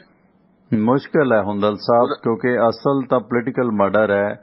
ਕਾਂਗਰਸ ਪਾਰਟੀ ਦੇ ਵਿੱਚ ਕੋਈ ਵੱਡਾ ਲੀਡਰ ਨਹੀਂ ਆਏਗਾ। ਇਸ ਸਿੱਧੂ ਮੂਸੇਵਾਲੇ ਦੇ ਮਰਡਰ ਤੋਂ ਬਾਅਦ ਕੋਈ ਵੱਡਾ ਅਦਾਕਾਰ, ਕਲਾਕਾਰ ਹਰਗਿਜ਼ ਨਹੀਂ ਆਏਗਾ ਕਾਂਗਰਸ, ਇਹ ਗੱਲ ਸਪਸ਼ਟ ਹੈ। ਕਾਂਗਰਸ ਨੂੰ ਇਸ ਕਤਲ ਦਾ ਬਹੁਤ ਨੁਕਸਾਨ ਹੋਇਆ, ਦੂਸਰਾ ਪੰਜਾਬ ਨੂੰ ਬਹੁਤ ਨੁਕਸਾਨ ਹੈ। ਮਿਹਰਬਾਨੀ ਗੁਰਦੀਪ ਸਿੰਘ ਜੀ, ਧੰਨਵਾਦ। 3 ਨੰਬਰ ਸਵਾਗਤ ਸ਼ੇਰਗਿੱਲ ਸਾਹਿਬ। ਕੋਈ ਵੱਡਾ ਲੀਡਰ ਨਹੀਂ ਆਏਗਾ ਇਹ ਸਿੱਧੂ ਮੂਸੇਵਾਲੇ ਦੇ ਮਰਡਰ ਤੋਂ। ਬਾਈ ਜੀ ਗੱਲ ਕਰੋ, ਰੇਡੀਓ ਬੰਦ ਕਰਕੇ ਗੱਲ ਕਰੋ। 3 ਨੰਬਰ। ਸੌਰੀ, ਮੇਰੀ ਬੇਨਤੀ ਹੈ ਕਿ ਤੁਸੀਂ ਨਾ ਪਲੀਜ਼ ਰੇਡੀਓ ਬੰਦ ਕਰਕੇ ਕਾਲ ਕਰ ਲਿਆ ਕਰੋ। ਥੋੜੀ ਦੇਰ ਤੁਹਾਨੂੰ ਹੋਲਡ ਤੇ ਰੱਖੀਦਾ, ਜ਼ਿਆਦਾ ਦੇਰ ਨਹੀਂ ਰੱਖੀਦਾ। ਤੇ ਸਾਨੂੰ ਸਪੋਰਟ ਕੀਤਾ ਬੇਕਰਸਫੀਲਡ ਇਲਾਕੇ 'ਚ ਵਿਚਰ ਰਹੇ ਹੋ ਤੇ ਮਾਰੋ ਟਰੱਕ ਵਾਲਿਆਂ ਨੂੰ break. Union village truck shop ਤੇ ਨਾਲ ਇੰਡੀਅਨ ਰੈਸਟੋਰੈਂਟ ਆ, ਦੇਸੀ ਘਿਓ ਦੇ ਪਰੌਂਠੇ ਦਹੀਂ ਨਾਲ ਛਕੋ ਛਕਾਓ। ਟਰੱਕ ਤੋਂ ਆਓ, ਡੀਜ਼ਲ ਪਾਓ। ਜਿੱਥੇ ਟਰੱਕ ਯੂਨੀਅਨ ਸਕੂਲ ਹੁੰਦਾ ਸੀ ਉਸੇ ਜਗ੍ਹਾ ਤੇ ਹੈ ਯੂਨੀਅਨ ਵਿਲੇਜ ਟਰੱਕ ਸ਼ਾਪ ਤੇ Indian restaurant. Address 2201 south union avenue, Bakersfield, California. Zip code 93307। Roadways transport ਵਾਲੇ ਸੁੱਖੀ ਘੁੰਮਣ ਹੋਰਾਂ ਦਾ ਕਾਰੋਬਾਰ, ਜਿਨ੍ਹਾਂ ਦਾ ਨੰਬਰ 661 304 7500 6613047500 ਤੇ ਜੈ ਘੁੰਮਣ ਹੋਰਾਂ ਦਾ ਨੰਬਰ 661 885 8858। ਬੇਕਰਸਫੀਲਡ ਦੇ ਵਿੱਚ ਯੂਨੀਅਨ ਵਿਲੇਜ ਟਰੱਕ ਸ਼ਾਪ ਤੇ ਇੰਡੀਅਨ ਰੈਸਟੋਰੈਂਟ ਹਮੇਸ਼ਾ ਯਾਦ ਰੱਖੋ। 3 ਨੰਬਰ ਬਾਈ ਜੀ ਸਵਾਗਤ ਹੈ ਤੁਹਾਡਾ। ਸਤਿ ਸ਼੍ਰੀ ਅਕਾਲ ਟਮਾਣਾ ਸਾਹਿਬ। ਸਤਿ ਸ਼੍ਰੀ ਅਕਾਲ ਜੀ, ਕੌਣ ਬੋਲ ਰਹੇ ਹੋ? ਮੈਂ ਭੁਪਿੰਦਰ ਸਿੰਘ ਬੋਲਦਾ ਜੀ, ਅਨੰਦਪੁਰ ਸਾਹਿਬ ਤੋਂ। ਹਾਂਜੀ ਭੁਪਿੰਦਰ ਜੀ ਸਵਾਗਤ, ਗੱਲ ਕਰੋ। ਟਵਾਣਾ ਸਰ, ਜਿਹੜਾ ਕਹਿੰਦੇ ਨਾ ਵੀ ਜਿਹੜਾ 47 ਦਾ ਬੁਲਟ ਹੈ ਉਹ ਬੈਰਲ ਦੇ ਵਿੱਚ ਮਤਲਬ ਕਿ ਨਿਸ਼ਾਨ ਛੱਡ ਜਾਂਦਾ ਜੀ। ਇਹ ਨਿਸ਼ਾਨ ਨਿਸ਼ੂਨ ਕੋਈ ਨਹੀਂ ਜੀ ਛੱਡਦਾ। ਹਾਂ, ਜਿਹੜਾ 47 ਦਾ ਰੌਂਦ ਹੈ ਉਹਦਾ ਜਿਹੜਾ ਸਹਿਜ ਹੈ ਨਾ, ਜਿਹੜੀ ਚੈਂਬਰ ਦੇ ਵਿੱਚ ਜਾ ਕੇ ਰੌਂਦ ਬਹਿੰਦਾ, ਉਹਦਾ ਸਹਿਜ ਜੋ 47 ਦੇ ਰੌਂਦ ਦਾ ਸਹਿਜ ਹੈ ਉਹ ਸੇਮ ਸਹਿਜ ਹੋਏਗਾ। ਜਦੋਂ ਬੋਲਟ ਫਾਇਰ ਹੋ ਗਿਆ ਉਸ ਤੋਂ ਬਾਅਦ ਇਹਨੇ ਬੈਰਲ ਦੇ ਵਿੱਚ ਕੋਈ ਨਿਸ਼ਾਨੀ ਨਹੀਂ ਛੱਡਣੀ ਹੈ। ਜਿਹੜਾ ਬੋਲਟ ਹੈ ਅੱਗੇ ਨਿਕਲ ਜਾਏਗਾ। ਅਗਰ ਉਹਦੇ ਵਿੱਚ ਤੁਸੀਂ ਤੇਲ ਲਾ ਕੇ ਉਹਨੂੰ ਇੱਕ ਵਾਰੀ ਸਾਫ਼ ਕਰਤਾ, ਉਹ ਤੇ ਨਿਸ਼ਾਨ ਕੋਈ ਨਹੀਂ ਜਾਏਗਾ। ਓਕੇ ਜੀ। ਹਾਂ, ਸਿਰਫ ਉਹ ਜਿਹੜਾ ਖੋਖਾ ਹੈ, ਖੋਖਾ 47 ਦੇ ਖੋਖੇ ਦੇ ਸਾਈਜ਼ ਤੋਂ ਪਛਾਣਿਆ ਜਾਏਗਾ ਜੀ। ਓਕੇ ਹਾਂ ਜੀ ਸਰ। ਜੀ ਬੋਲਟ ਬਿਲਕੁਲ ਅੱਗੇ ਜਾਏਗਾ ਜੀ। ਅਗਰ ਉਹਦੇ ਵਿੱਚ ਤੇਲ ਦਾ ਤੁਸੀਂ ਇੱਕ ਵਾਰੀ ਕੱਪੜਾ ਮਾਰ ਦਿੱਤਾ, ਨਿਸ਼ਾਨ ਨਹੀਂ ਰਹੇਗਾ ਜੀ ਕੋਈ ਵੀ। ਜੀ ਥੈਂਕ ਯੂ, ਮਿਹਰਬਾਨੀ ਮਿਹਰਬਾਨੀ, ਥੈਂਕ ਯੂ ਜੀ, ਮਿਹਰਬਾਨੀ। ਅਨੰਦਪੁਰ ਸਾਹਿਬ ਤੋਂ ਬਾਈ ਜੀ ਜੁੜੇ ਸੀ। ਸੁਰਿੰਦਰ ਬਾਈ ਜੀ, ਇਹਦੇ 'ਚ ਹੁਣ ਕਾਨੂੰਨਨ ਚਾਰਜ ਸ਼ੀਟ ਦਾ ਕੀ ਪ੍ਰੋਸੈਸ ਰਹੇਗਾ ਜੀ ਸੁਰਿੰਦਰ? ਦੇਖੋ ਜਿੱਥੋਂ ਤੱਕ ਚਾਰਜ ਸ਼ੀਟ ਤਾਂ ਮੇਰੇ ਹਿਸਾਬ ਨਾਲ ਹੁਣ ਤਿਆਰ ਹੋ ਜਾਏਗੀ, ਕਿਉਂਕਿ ਇੱਕ ਸ਼ਾਰਪ ਸ਼ੂਟਰ ਰਹਿ ਗਿਆ, ਬਾਕੀ ਤਕਰੀਬਨ ਨੇੜੇ ਪਹੁੰਚ ਚੁੱਕੇ ਨੇ। ਜੇ ਉਹ ਪਕੜਿਆ ਗਿਆ ਜਾਂ ਉਹਦਾ ਇਨਕਾਊਂਟਰ ਹੋ ਗਿਆ ਤਾਂ ਉਹ ਐਡਜਸਟ ਕਰ ਲੈਣਗੇ ਵਿੱਚ ਹੀ। ਜੇ ਨਾ ਵੀ ਹੋਇਆ ਤਾਂ ਫਿਰ ਇੱਕ ਗੱਲ ਸਪਸ਼ਟ ਤੱਕ ਉਹ ਬਾਅਦ 'ਚ ਜਦੋਂ ਵੀ ਕਾਬੂ ਆਉਂਦਾ ਜਾਂ ਕੁਝ ਵੀ ਹੁੰਦਾ, ਉਹ ਸਪਲੀਮੈਂਟਰੀ ਚਲਾਨ ਜਿਹੜਾ ਉਹ ਨਾਲ ਆ ਜਾਏਗਾ, ਉਹ ਬਾਅਦ 'ਚ ਵੀ ਆ ਜਾਂਦਾ। ਲੇਕਿਨ ਹੁਣ ਪੁਲਿਸ ਕੋਲ ਇਹ ਕਹਿਣ ਲਈ ਆ ਕਿ ਕਿੱਥੋਂ ਕਹਾਣੀ ਤੁਰੀ ਕਿੱਧਰ ਨੂੰ ਗਈ। ਹੁਣ 1-2 ਦਿਨਾਂ 'ਚ ਪੁਲਿਸ ਪੂਰਾ ਕੁਝ ਜਿਹੜਾ ਉਹ ਸਟੇਟਮੈਂਟ ਸਾਹਮਣੇ ਆ ਜਾਏਗੀ, ਪੂਰਾ ਬਰੀਫਲੀ ਆ ਜਾਊਗਾ, ਜਿਹੜਾ ਕਿ ਚਾਰਜ ਸ਼ੀਟ ਦੇ ਰੂਪ 'ਚ ਹੀ ਹੋਏਗਾ। ਚਾਰਜ ਸ਼ੀਟ ਚਲੋ ਹਫ਼ਤੇ ਨੂੰ ਕਰਨ, 10 ਨੂੰ ਕਰਨ, 20 ਦਿਨਾਂ ਨੂੰ ਕਰਨ, ਚਾਰਜ ਸ਼ੀਟ ਬਾਅਦ ਦੀ ਗੱਲ ਆ। ਲੇਕਿਨ ਪਹਿਲਾਂ ਬਰੀਫ ਕਰਨਗੇ ਕਿ ਇਸ ਕੇਸ 'ਚ ਕੀ ਕੁਛ ਆ, ਕੌਣ ਆਇਆ, ਕੌਣ ਗਿਆ, ਕਿੱਥੋਂ ਵੈਪਨ ਆਏ, ਕਿਹੜੇ ਫੜੇ ਗਏ, ਕੀ ਵਾਕਿਆ ਉਹ ਵੈਪਨ ਨੇ, ਇਹ ਸਾਰਾ ਕੁਝ ਕਲੀਅਰ ਹੋ ਜਾਊਗਾ। 2 ਦਿਨਾਂ ਨੂੰ ਨਹੀਂ, 4 ਨੂੰ ਹੋ ਜਾਊਗਾ, ਲੇਕਿਨ ਉਹ ਕਲੀਅਰ ਕਰ ਦੇਣਗੇ। ਔਰ ਪੁਲਿਸ ਵੀ ਆਪਣਾ ਖਹਿੜਾ ਛਡਾਉਣ ਦੀ ਕੋਸ਼ਿਸ਼ ਕਰੇਗੀ ਕਿ ਬਹੁਤ ਲੰਬਾ ਚਲਾ ਗਿਆ ਸੀ, ਇਹਦੇ 'ਚ ਕਿਹੜੇ ਕਿਹੜੇ ਰਹਿ ਗਏ, ਕਿਹੜੇ ਫੜੇ ਗਏ, ਉਹ ਪੂਰਾ ਬਰੀਫ ਕਰੇਗੀ ਤੇ ਕਰਕੇ ਉਹ ਚਾਰਜ ਸ਼ੀਟ ਪੇਸ਼ ਕਰਨ ਦੀ ਕੋਸ਼ਿਸ਼ ਕਰੇਗੀ। ਦੂਜੀ ਗੱਲ, ਕੇਸ ਬਹੁਤ ਹਾਈਲਾਈਟ ਆ। ਜਿਹੜਾ ਕੇਸ ਹਾਈਲਾਈਟ ਹੋਇਆ ਹੋਵੇ ਉਹਦੇ 'ਚ ਜਿਹੜੇ ਵੀ ਦੋਸ਼ੀ ਨੇ ਉਹਨਾਂ ਦਾ ਬਚਣਾ ਬਹੁਤ ਮੁਸ਼ਕਲ ਹੁੰਦਾ। ਪਹਿਲੀ ਗੱਲ, ਸਿੱਧੂ ਮੂਸੇਵਾਲੇ ਦੇ ਕੇਸ ਦੇ ਵਿੱਚ ਜਿਹੜੇ ਵੀ ਇਹ ਦੋਸ਼ੀ ਨੇ, ਇਹਨਾਂ ਵੱਲੋਂ ਕਿਸੇ ਨੇ ਕੇਸ ਲੜਨ ਲਈ ਜਾਣਾ ਹੀ ਨਹੀਂ। ਕੀ ਹੋਏਗਾ? ਕੋਰਟ ਦੀ ਇੱਕ ਜ਼ਿੰਮੇਵਾਰੀ ਬਣੇਗੀ ਜੁਡੀਸ਼ਰੀ ਦੀ। ਉਹ ਕਹਿਣਗੇ ਕਿ ਤੁਹਾਨੂੰ ਇੱਕ ਸਰਕਾਰੀ ਵਕੀਲ ਜਿਹੜਾ ਉਹਨੂੰ ਅਸੀਂ ਸਰਕਾਰੀ ਖਰਚੇ ਤੇ ਮੁਹੱਈਆ ਕਰਵਾ ਦਿੰਦੇ, ਉਹ ਕਰਵਾ ਦੇਣਗੇ। ਉਹ ਜਿਹੜਾ ਮੁਹੱਈਆ ਕੀਤਾ ਜਾਏਗਾ ਵਕੀਲ, ਉਹ ਠੀਕ ਆ ਲੜੂਗਾ, ਪਰ ਲੜੂਗਾ ਕਾਹਦੇ ਸਿਰ ਤੇ? ਐਵੀਡੈਂਸ ਸਟਰੋਂਗ ਪਿਆ। ਦੂਜਾ ਕੇਸ ਹਾਈਲਾਈਟ ਹੋਇਆ ਪਿਆ। ਜਿਹੜੇ ਕੇਸ ਹਾਈਲਾਈਟ ਹੋ ਜਾਣ ਉਹਨਾਂ 'ਚ ਸਜ਼ਾ ਹੋਣੀ ਹੁੰਦੀ ਆ, ਉਹਨਾਂ 'ਚ ਬਚਿਆ ਨਹੀਂ ਜਾ ਸਕਦਾ। ਉਹ 'ਚ ਬਹੁਤ ਕੇਸ ਉਦਾਹਰਨ ਆਪਣੇ ਸਾਹਮਣੇ ਆ। ਇੰਦਰਾ ਗਾਂਧੀ ਦਾ ਕੇਸ ਸਾਹਮਣੇ ਸੀ, ਪਤਾ ਸੀ ਕਿ ਇਹਨਾਂ 'ਚੋਂ ਕਿਸੇ ਨੇ ਬਚ ਕੇ ਨਹੀਂ ਪਾਉਣਾ। ਜਨਰਲ ਵੈਦਿਆ ਦਾ ਕੇਸ ਸੀ, ਪਤਾ ਸੀ। ਬੇਅੰਤ ਸਿੰਘ ਦਾ ਕੇਸ ਸੀ, ਸਭ ਨੂੰ ਪਤਾ ਸੀ। ਰਾਜੀਵ ਗਾਂਧੀ ਦਾ ਕੇਸ ਸੀ, ਸਭ ਨੂੰ ਪਤਾ ਸੀ। ਪੋਲੀਟੀਕਲ ਮਰਡਰ ਹੁੰਦੇ ਆਏ ਆ, ਲੇਕਿਨ ਕੇਸ ਨੇ ਹਾਈਲਾਈਟ ਹੋਣਾ। ਹਾਈਲਾਈਟ ਹੋਣ ਤੋਂ ਬਾਅਦ ਜੇ ਕਹੋ ਕਿ ਉਹਦੇ 'ਚ ਕੋਈ ਬਚ ਕੇ ਨਿਕਲ ਜੂਗਾ, ਬਚਿਆ ਨਹੀਂ ਜਾ ਸਕਦਾ। ਬਹੁਤ ਔਖਾ ਹੁੰਦਾ। ਕਿਸੇ ਦਾ ਕਸੂਰ ਘੱਟ ਆ, ਕਿਸੇ ਦਾ ਵੱਧ ਆ, ਠੀਕ ਆ। ਬਾਅਦ 'ਚ ਅਪੀਲਾਂ ਪੈਂਦੀਆਂ ਸੁਪਰੀਮ ਕੋਰਟ ਤੱਕ ਜਾ ਕੇ ਕੋਈ ਮਾੜੀ ਮੋਟੀ ਰਿਲੀਫ ਲੈ ਜੇ, ਅਦਰਵਾਈਜ਼ ਇਹ 'ਚ ਰਿਲੀਫ ਨਹੀਂ ਮਿਲਿਆ ਕਰਦੀ ਹੁੰਦੀ। ਤੇ ਮੋਸਟਲੀ ਇਹ ਜਿੰਨੇ ਵੀ ਆਏ, ਜਿਹੜੀ ਉਹਦੇ ਜੁਰਮ ਦੇ ਮੁਤਾਬਕ, ਜਿੰਨਾ ਉਹਦਾ ਦੋਸ਼ ਆ ਉਹਦੇ ਮੁਤਾਬਕ ਉਹਨੂੰ ਮੈਕਸੀਮਮ ਜਿਹੜੀ ਸਜ਼ਾ ਹੋਣੀ ਆ ਉਹ ਹੋਏਗੀ। ਉਹਦੇ ਤੋਂ ਇਹ ਬਚ ਨਹੀਂ ਪਾਉਣਗੇ। ਇੱਕ ਵੱਡੀ ਜ਼ਿੰਮੇਵਾਰੀ ਹੈ ਜਿਸ ਤੋਂ ਪੰਜਾਬ ਪੁਲਿਸ ਨੂੰ ਜਿਹੜੀ ਫਿਲਹਾਲ ਦੀ ਘੜੀ ਤਾਂ ਰਾਹਤ ਮਿਲੀ ਹੈ। ਤੇ ਇਸ ਮੁਤਲਕ ਕਿਉਂਕਿ ਦੇਖੋ ਸਖਤੀ ਲਾਅ ਐਂਡ ਆਰਡਰ ਦੀ ਜ਼ਰੂਰੀ ਹੈ, ਕਿਉਂਕਿ ਕਾਨੂੰਨ ਦੇ ਵਿੱਚ ਜਿਸ ਤਰ੍ਹਾਂ ਸੁਰਿੰਦਰ ਬਾਈ ਜੀ ਖਾਮੀਆਂ ਨੇ, ਇਸ ਤਰ੍ਹਾਂ ਦੇ ਗੈਂਗਸਟਰ ਜਾਂ ਕਾਨੂੰਨ ਨੂੰ ਹੱਥ ਵਿੱਚ ਲੈਣ ਵਾਲੇ ਲੋਕ, ਹੁਣ ਲਾਰੈਂਸ ਬਿਸ਼ਨੋਈ ਹੈ, ਕਿੰਨੇ ਕੇਸਾਂ 'ਚੋਂ ਬਰੀ ਦਰ ਬਰੀ ਹੁੰਦਾ ਆਇਆ। ਹੋਰ ਵੀ ਜਿਹੜੇ ਲੋਕ ਪੋਲੀਟੀਕਲ ਪਹੁੰਚ ਰੱਖਦੇ ਨੇ ਜਾਂ ਪੈਸਾ ਰੱਖਦੇ ਨੇ, ਵੱਡੇ ਤੋਂ ਵੱਡੇ ਕੇਸਾਂ 'ਚੋਂ ਲੋਕ ਬਾਇਜ਼ਤ ਬਰੀ ਹੁੰਦੇ ਆਏ। ਤੇ ਮਾਤੜ ਜਿਹੜਾ ਹੈ ਉਹਨੇ ਜੇ 4 ਕਿਤਾਬਾਂ ਵੀ ਰੱਖ ਲਈਆਂ ਤੇ ਉਹ ਉਮਰ ਕੈਦ ਚਲੀ ਜਾਂਦੀ ਹੈ। ਖਾਲਿਸਤਾਨ ਲਿਟਰੇਚਰ ਰੱਖ ਲਿਆ, ਪੰਜਾਬ 'ਚ ਹੀ ਹੋਇਆ। ਉਹ ਗੱਲ ਇਹੀ ਹੈ ਨਾ ਕਿ ਖੇਤ ਵਾਹੁੰਦਿਆਂ ਦੇ ਵਗਦਿਆਂ ਖੂਹਾਂ ਦਾ ਪਾਣੀ ਸਾਫ਼ ਹੁੰਦਾ, ਸਾਕ ਮਿਲਦਿਆਂ ਦੇ ਖੇਤ ਵਾਹੁੰਦਿਆਂ ਦੇ ਵਗਦਿਆਂ ਖੂਹਾਂ ਦਾ ਪਾਣੀ ਸਾਫ਼ ਹੁੰਦਾ। ਇੱਥੇ ਪੁੱਛਦਾ ਕੌਣ ਕਮਜ਼ੋਰਿਆਂ ਨੂੰ? ਜ਼ੋਰਾਵਰਾਂ ਦੇ ਨਾਲ ਇਨਸਾਫ ਹੁੰਦਾ। ਇਨਸਾਫ ਲੈਣ ਲਈ ਤੁਹਾਨੂੰ ਜ਼ੋਰਾਵਰ ਹੋਣਾ ਜ਼ਰੂਰੀ ਹੈ, ਭਾਵੇਂ ਤੁਸੀਂ ਕ੍ਰਿਮੀਨਲ ਹੋ ਤੇ ਭਾਵੇਂ ਤੁਸੀਂ ਇੱਕ ਸਾਧ ਅੱਛੇ ਇਨਸਾਨ ਹੋ, ਪਰ ਤੁਹਾਡਾ ਤਕੜੇ ਹੋਣਾ ਬਹੁਤ ਜ਼ਰੂਰੀ ਹੈ। ਨਹੀਂ, ਜਸਵੰਤ ਸਿੰਘ ਖਾਲੜਾ ਵਰਗੇ ਲੋਕ ਇੰਨਾ ਉਹਨਾਂ ਨੇ ਹਵਾਲੇ ਇਕੱਠੇ ਕੀਤੇ ਤੇ ਬਣਿਆ ਕੀ? ਉਹਦੀ ਪੈਰਵਾਈ ਕਰਨ ਵਾਲੇ ਕੁਲਪਾਲ ਸਿੰਘ ਰੰਧਾਵਾ ਬਲਾਤਕਾਰ ਦੇ ਕੇਸਾਂ 'ਚ ਅੰਦਰ ਗਏ। ਭਲਾ ਹੋਵੇ HP ਸਵਰਮਾ ਵਰਗੇ ਵਕੀਲਾਂ ਦਾ, ਜਿਨ੍ਹਾਂ ਨੇ ਜਾਨ ਜੋਖਮ 'ਚ ਪਾ ਕੇ ਕੇਸ ਲੜਿਆ, ਬਾਇਜ਼ਤ ਬਰੀ ਹੋਏ। ਨਾਲ ਬਲਾਤਕਾਰ ਦੇ ਝੂਠੇ ਪਰਚੇ ਦਰਜ ਕਰਾਉਣ ਵਾਲੇ 7 ਲੋਕਾਂ ਤੇ 7-7 ਲੱਖ ਜੁਰਮਾਨਾ ਵੀ ਕਰਾਇਆ। ਬਲਾਤਕਾਰ ਦੇ ਝੂਠੇ ਕੇਸਾਂ 'ਚੋਂ ਬਰੀ ਹੋ ਕੇ ਬਲਾਤਕਾਰ ਦੇ ਝੂਠੇ ਦੋਸ਼ੀ ਲੋਕਾਂ ਨੂੰ 7-7 ਲੱਖ ਜੁਰਮਾਨਾ ਕਰਾਇਆ। ਪੰਜਾਬ ਦਾ ਨਹੀਂ, ਇੰਡੀਆ ਦਾ ਪਹਿਲਾ ਕੇਸ ਹੋਏਗਾ। ਨਹੀਂ ਤਾਂ ਬਲਾਤਕਾਰ ਦੇ ਦੋਸ਼ਾਂ 'ਚੋਂ ਬਰੀ ਹੋਇਆ ਅਗਲਾ ਕਹਿੰਦਾ ਜਾਨ ਛੁੱਟੀ ਲੱਖੋਂ ਪਾਏ। ਕਿਰਪਾਲ ਸਿੰਘ ਰੰਧਾਵਾ ਵਰਗਿਆਂ ਨੇ ਕਿੰਨਾ ਟੌਰਚਰ ਝੱਲਿਆ। ਅਜੇ ਵੀ ਹੇਠਲੀ ਅਦਾਲਤ ਦਾ ਫੈਸਲਾ ਆਇਆ, 49 ਲੱਖ ਰੁਪਏ ਜੁਰਮਾਨਾ 7 ਦੋਸ਼ੀਆਂ ਨੂੰ ਕੀਤਾ ਗਿਆ, ਪਰ ਉਹ ਹੁਣ ਉੱਪਰਲੀ ਅਦਾਲਤ 'ਚ ਨੇ। ਉਮਰ ਨਿਕਲ ਗਈ ਕਿਰਪਾਲ ਸਿੰਘ ਰੰਧਾਵਾ ਹੋਰਾਂ ਦੀ। ਕੀ ਕਰੋਗੇ ਇਨਸਾਫ ਲੈ ਕੇ? ਤੇ ਇੱਥੇ ਫਿਰ ਸ਼ਾਰਟਕਟ ਇਨਸਾਫ ਦਾ ਪ੍ਰੋਸੈਸ ਉਹੀ ਹੈ ਜਿਹੜਾ ਫਿਰ ਪੁਲਿਸ ਫੈਸਲਾ ਕਰਦੀ ਹੈ, ਲੋਕ ਵੀ ਪ੍ਰਵਾਨ ਕਰਦੇ ਨੇ। ਕਿਉਂਕਿ ਇਸ ਇਨਕਾਊਂਟਰ ਦੀ ਤੁਸੀਂ ਕਮੈਂਟ ਵੇਖੋ, ਸਾਰੇ ਕਹਿੰਦੇ ਨੇ ਵਧੀਆ ਕੀਤਾ, ਹੁਣ ਦੂਜਿਆਂ ਦਾ ਵੀ ਨੰਬਰ ਲਾਓ। ਤੇ ਹੈਦਰਾਬਾਦ ਦਾ ਜਿਹੜਾ ਰੇਪ ਕੇਸ ਸੀ ਉਸ ਦੇ ਵਿੱਚ ਵੀ ਇਹੀ ਕੁਝ ਹੋਇਆ ਸੀ। ਹੱਲ ਹੀ ਕੋਈ ਨਹੀਂ ਹੈ, ਹੁਣ ਇਸ ਦਾ ਕੀਤਾ ਵੀ ਕੀ ਜਾਵੇ, ਹੈ ਨਾ। ਹੱਲ ਹੀ ਇੱਕੋ ਨਜ਼ਰ ਆਉਂਦਾ ਹੈ ਜੀ। ਖੈਰ ਆਪਣੇ ਨਾਲ ਇੱਕ ਸਰੋਤੇ ਜੁੜੇ ਨੇ। ਸਰ ਜਸਵੀਰ ਸਿੰਘ ਜੀ ਸਵਾਗਤ ਹੈ, ਸਤਿ ਸ਼੍ਰੀ ਅਕਾਲ, ਗੱਲ ਕਰੋ ਪਲੀਜ਼। ਹਾਂ ਟਵਾਣਾ ਸਾਹਿਬ, ਜਿਵੇਂ ਤੁਸੀਂ ਕਿਹਾ ਵੀ ਕਾਨੂੰਨ ਦੇ ਵਿੱਚ ਖਾਮੀਆਂ ਹੈਗੀਆਂ ਜੀ, ਇਹਦੇ ਬਾਰੇ ਸਵਾਲ ਨਿਕਲਦਾ ਜੀ। ਜਿਹੜਾ ਕਾਨੂੰਨ ਹੈਗਾ ਬੰਦੇ ਵਾਸਤੇ ਨਹੀਂ ਬਣਿਆ, ਮੇਰੇ ਖਿਆਲ ਨਾਲ ਬੰਦਾ ਕਾਨੂੰਨ ਵਾਸਤੇ ਬਣਿਆ। ਇਹ ਖਾਮੀਆਂ ਹੈਗੀਆਂ, ਇਹਨੂੰ ਬਦਲਣਾ ਚਾਹੀਦਾ ਥੋੜਾ ਬਹੁਤਾ, ਕਿਉਂਕਿ ਜੇ 50 ਸਾਲ ਪਹਿਲਾਂ ਲਾ ਬਣਿਆ ਕੋਈ, ਜਦ ਸਾਡੇ ਸਮਾਜ ਦੀਆਂ ਪ੍ਰਸਥਿਤੀਆਂ ਕੁਝ ਹੋਰ ਦੀਆਂ, ਉਹ ਤੇ 25 ਸਾਲ ਬਾਅਦ ਹੋਰ ਹੋ ਗਈਆਂ, ਉਹ ਤੇ 35 ਸਾਲ ਬਾਅਦ ਹੋਰ ਹੋ ਗਈਆਂ। ਇਹ ਸਮਾਂ ਕੁਦਰਤ ਦਾ ਬਦਲਾਅ, ਇਹ ਬਦਲਦਾ ਨਹੀਂ ਰਹਿੰਦਾ ਸਮਾਜ ਆਪਣਾ। ਬਿਲਕੁਲ ਇੱਧਰ ਲਾਅ ਵਿੱਚ ਵੀ ਅਮੈਂਡਮੈਂਟ ਹੋਣੀ ਚਾਹੀਦੀ। ਇਹ ਤਾਂ ਨਹੀਂ ਨਾ ਅਸੀਂ ਵੀ 1955 ਵਾਲੀ ਉਹ ਘਾਸ ਕੁੱਟੀ ਜਾਈਏ ਜੀ। ਤੇ ਮੇਰੇ ਖਿਆਲ ਨਾਲ ਬੰਦਾ ਕਾਨੂੰਨ ਵਾਸਤੇ ਬਣਿਆ, ਨਾ ਕਿ ਕਾਨੂੰਨ ਬੰਦੇ ਵਾਸਤੇ ਹੈ। Thank you. ਇਨਸਾਨੀਅਤ ਦੇ ਭਲੇ ਵਾਸਤੇ ਜੇ ਅਮੈਂਡਮੈਂਟ ਕਰਨੀ ਪੈਂਦੀ ਹੈ ਕਾਨੂੰਨ ਮਾ, ਜ਼ਰੂਰ ਹੋਣੀ ਚਾਹੀਦੀ ਹੈ ਇਹ। ਮਿਹਰਬਾਨੀ, ਥੈਂਕ ਯੂ ਥੈਂਕ ਯੂ। ਪਰ ਅਜੇ ਤਾਂ ਉਹ 150 ਸਾਲ ਪੁਰਾਣਾ ਪੁਲਿਸ ਐਕਟ ਉਹੀ ਚੱਲ ਰਿਹਾ। ਇਕੱਲੀ ਮੇਘਾਲਿਆ ਗਵਰਨਮੈਂਟ ਨੇ ਚੇਂਜ ਕੀਤਾ, ਕਿਸੇ ਵੀ ਸੂਬੇ ਨੇ ਨਹੀਂ ਕੀਤਾ। ਨੈਸ਼ਨਲ ਪੱਧਰ ਤੇ ਜਿਹੜਾ ਪਾਰਲੀਮੈਂਟ 'ਚ ਇਸ ਬਾਰੇ ਨਹੀਂ ਹੁੰਦਾ, ਹੋਣੀਆਂ ਤਾਂ ਚਾਹੀਦੀਆਂ ਨੇ ਬਹੁਤ ਸਾਰੀਆਂ ਕਮੀਆਂ ਖਾਮੀਆਂ, ਪਰ ਇਸ ਤਰ੍ਹਾਂ ਦੀ ਜਦੋਂ ਗੱਲ ਹੁੰਦੀ ਹੈ ਤਾਂ ਹੁਣ ਤੁਸੀਂ ਵੇਖੋ ਕਿ ਸਿਮਰਜੀਤ ਮਾਨ ਜਾਂ ਖੁਦ ਬਹੁਤ ਸਾਰੇ ਲੋਕ ਨੇ, ਉਹ ਐਮਨੈਸਟੀ ਇੰਟਰਨੈਸ਼ਨਲ ਦਾ ਸਹਾਰਾ ਲੈਂਦੇ ਨੇ। ਉਹ ਕਹਿੰਦੇ ਨੇ ਫਾਂਸੀ ਦੀ ਸਜ਼ਾ ਕਿਸੇ ਨੂੰ ਹੋਣੀ ਨਹੀਂ ਚਾਹੀਦੀ। ਤੇ ਇਸ ਤਰ੍ਹਾਂ ਦੇ ਲੋਕਾਂ ਦਾ ਹੱਲ ਕੀ ਹੈ? ਜੇਲ੍ਹਾਂ 'ਚੋਂ ਫਿਰ ਭੱਜ ਨਿਕਲਦੇ ਨੇ। ਪਹਿਲਾਂ ਤਾਂ ਜੇਲ੍ਹ ਹੁੰਦੀ ਨਹੀਂ, ਜੇ ਹੋਊਗੀ ਤਾਂ ਭੱਜ ਨਿਕਲਦੇ ਨੇ।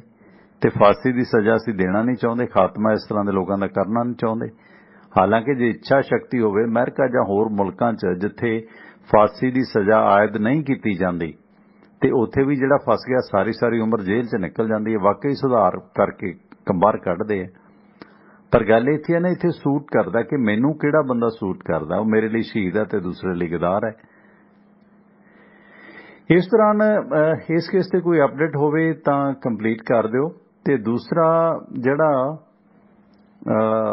ਅਕਾਲੀ ਦਲ ਨੇ ਅੱਜ ਆਪਣਾ ਪੱਖ ਰੱਖਿਆ ਬੰਦੀ ਸਿੰਘਾਂ ਦੇ ਮੁਤਲਕ, ਪਾਰਲੀਮੈਂਟ ਦੇ ਬਾਹਰ ਵੀ ਤੇ ਜੰਤਰ ਮੰਤਰ ਤੇ ਵੀ। ਤੇ ਕਿਸ ਤਰ੍ਹਾਂ ਰਹੀ ਅਕਾਲੀ ਦਲ ਦੀ ਉਹ ਲੜਾਈ, ਉਹਦੇ ਬਾਰੇ ਦਿਓ ਅਪਡੇਟ। ਸਾਨੂੰ ਸਪੋਰਟ ਕੀਤਾ ਹੈ ਬਲਵੀਰ ਸਿੰਘ ਸਮਾਨਪੁਰ ਪਰਿਵਾਰ ਨੇ। ਅਮਰੀਕਾ 'ਚ ਇਹਨਾਂ ਦੇ ਕਈ ਸਾਰੇ ਕਾਰੋਬਾਰ ਨੇ। ਵਾਸ਼ਿੰਗਟਨ ਦੇ ਵਿੱਚ ਹੈ Arlington fuel stop 1801 pioneer East highway exit 208 ਤੇ। ਇਸ ਲੋਕੇਸ਼ਨ ਤੇ ਫ੍ਰੀ ਕਾਫੀ, ਈਮੇਲ, ਫੈਕਸ ਕਰਨ ਦੀ ਸੁਵਿਧਾ ਤੇ ਟਰੱਕ ਪਾਰਕਿੰਗ ਫ੍ਰੀ ਹੈ, ਨਾਲ ਟਰੱਕਾਂ ਦਾ ਸਮਾਨ ਸਮਗਰੀ ਖਰੀਦ ਸਕਦੇ ਹੋ। ਦੂਜੀ ਲੋਕੇਸ਼ਨ ਇਹਨਾਂ ਦੀ ਕੈਲੀਫੋਰਨੀਆ 'ਚ ਲੌਸਡੇਲ ਟਰੈਵਲ ਸੈਂਟਰ 1414 ਲੋਮਾ ਸਟਰੀਟ, ਲੌਸਡੇਲ ਐਗਜ਼ਿਟ 278 ਤੇ। ਇਸ ਲੋਕੇਸ਼ਨ ਤੇ ਫ੍ਰੀ ਕਾਫੀ, ਈਮੇਲ, ਫੈਕਸ ਕਰਨ ਦੀ ਸੁਵਿਧਾ ਤੇ ਟਰੱਕ ਪਾਰਕਿੰਗ ਫ੍ਰੀ ਹੈ, ਨਾਲ ਟਰੱਕਾਂ ਦਾ ਸਮਾਨ ਸਮਗਰੀ ਖਰੀਦ ਸਕਦੇ ਹੋ। ਦੂਜੀ ਲੋਕੇਸ਼ਨ ਕੈਲੀਫੋਰਨੀਆ 'ਚ ਹੈ ਲੌਸਡੇਲ ਟਰੈਵਲ ਸੈਂਟਰ 1414 ਲੋਮਾ ਸਟਰੀਟ, ਲੌਸਡੇਲ ਐਗਜ਼ਿਟ 278 ਤੇ। ਇਸ ਲੋਕੇਸ਼ਨ ਤੇ ਚਾਹ, ਸ਼ਾਵਰ, ਲਾਂਡਰੀ ਤੇ ਓਵਰਨਾਈਟ ਟਰੱਕ ਪਾਰਕਿੰਗ ਫ੍ਰੀ, ਨਾਲ ਲਿਕਰ ਸ਼ਾਪ ਹੈ, ਫ੍ਰੀ ਨਹੀਂ ਹੈ, ਸਾਦਤ ਜੋ ਕਰੋ।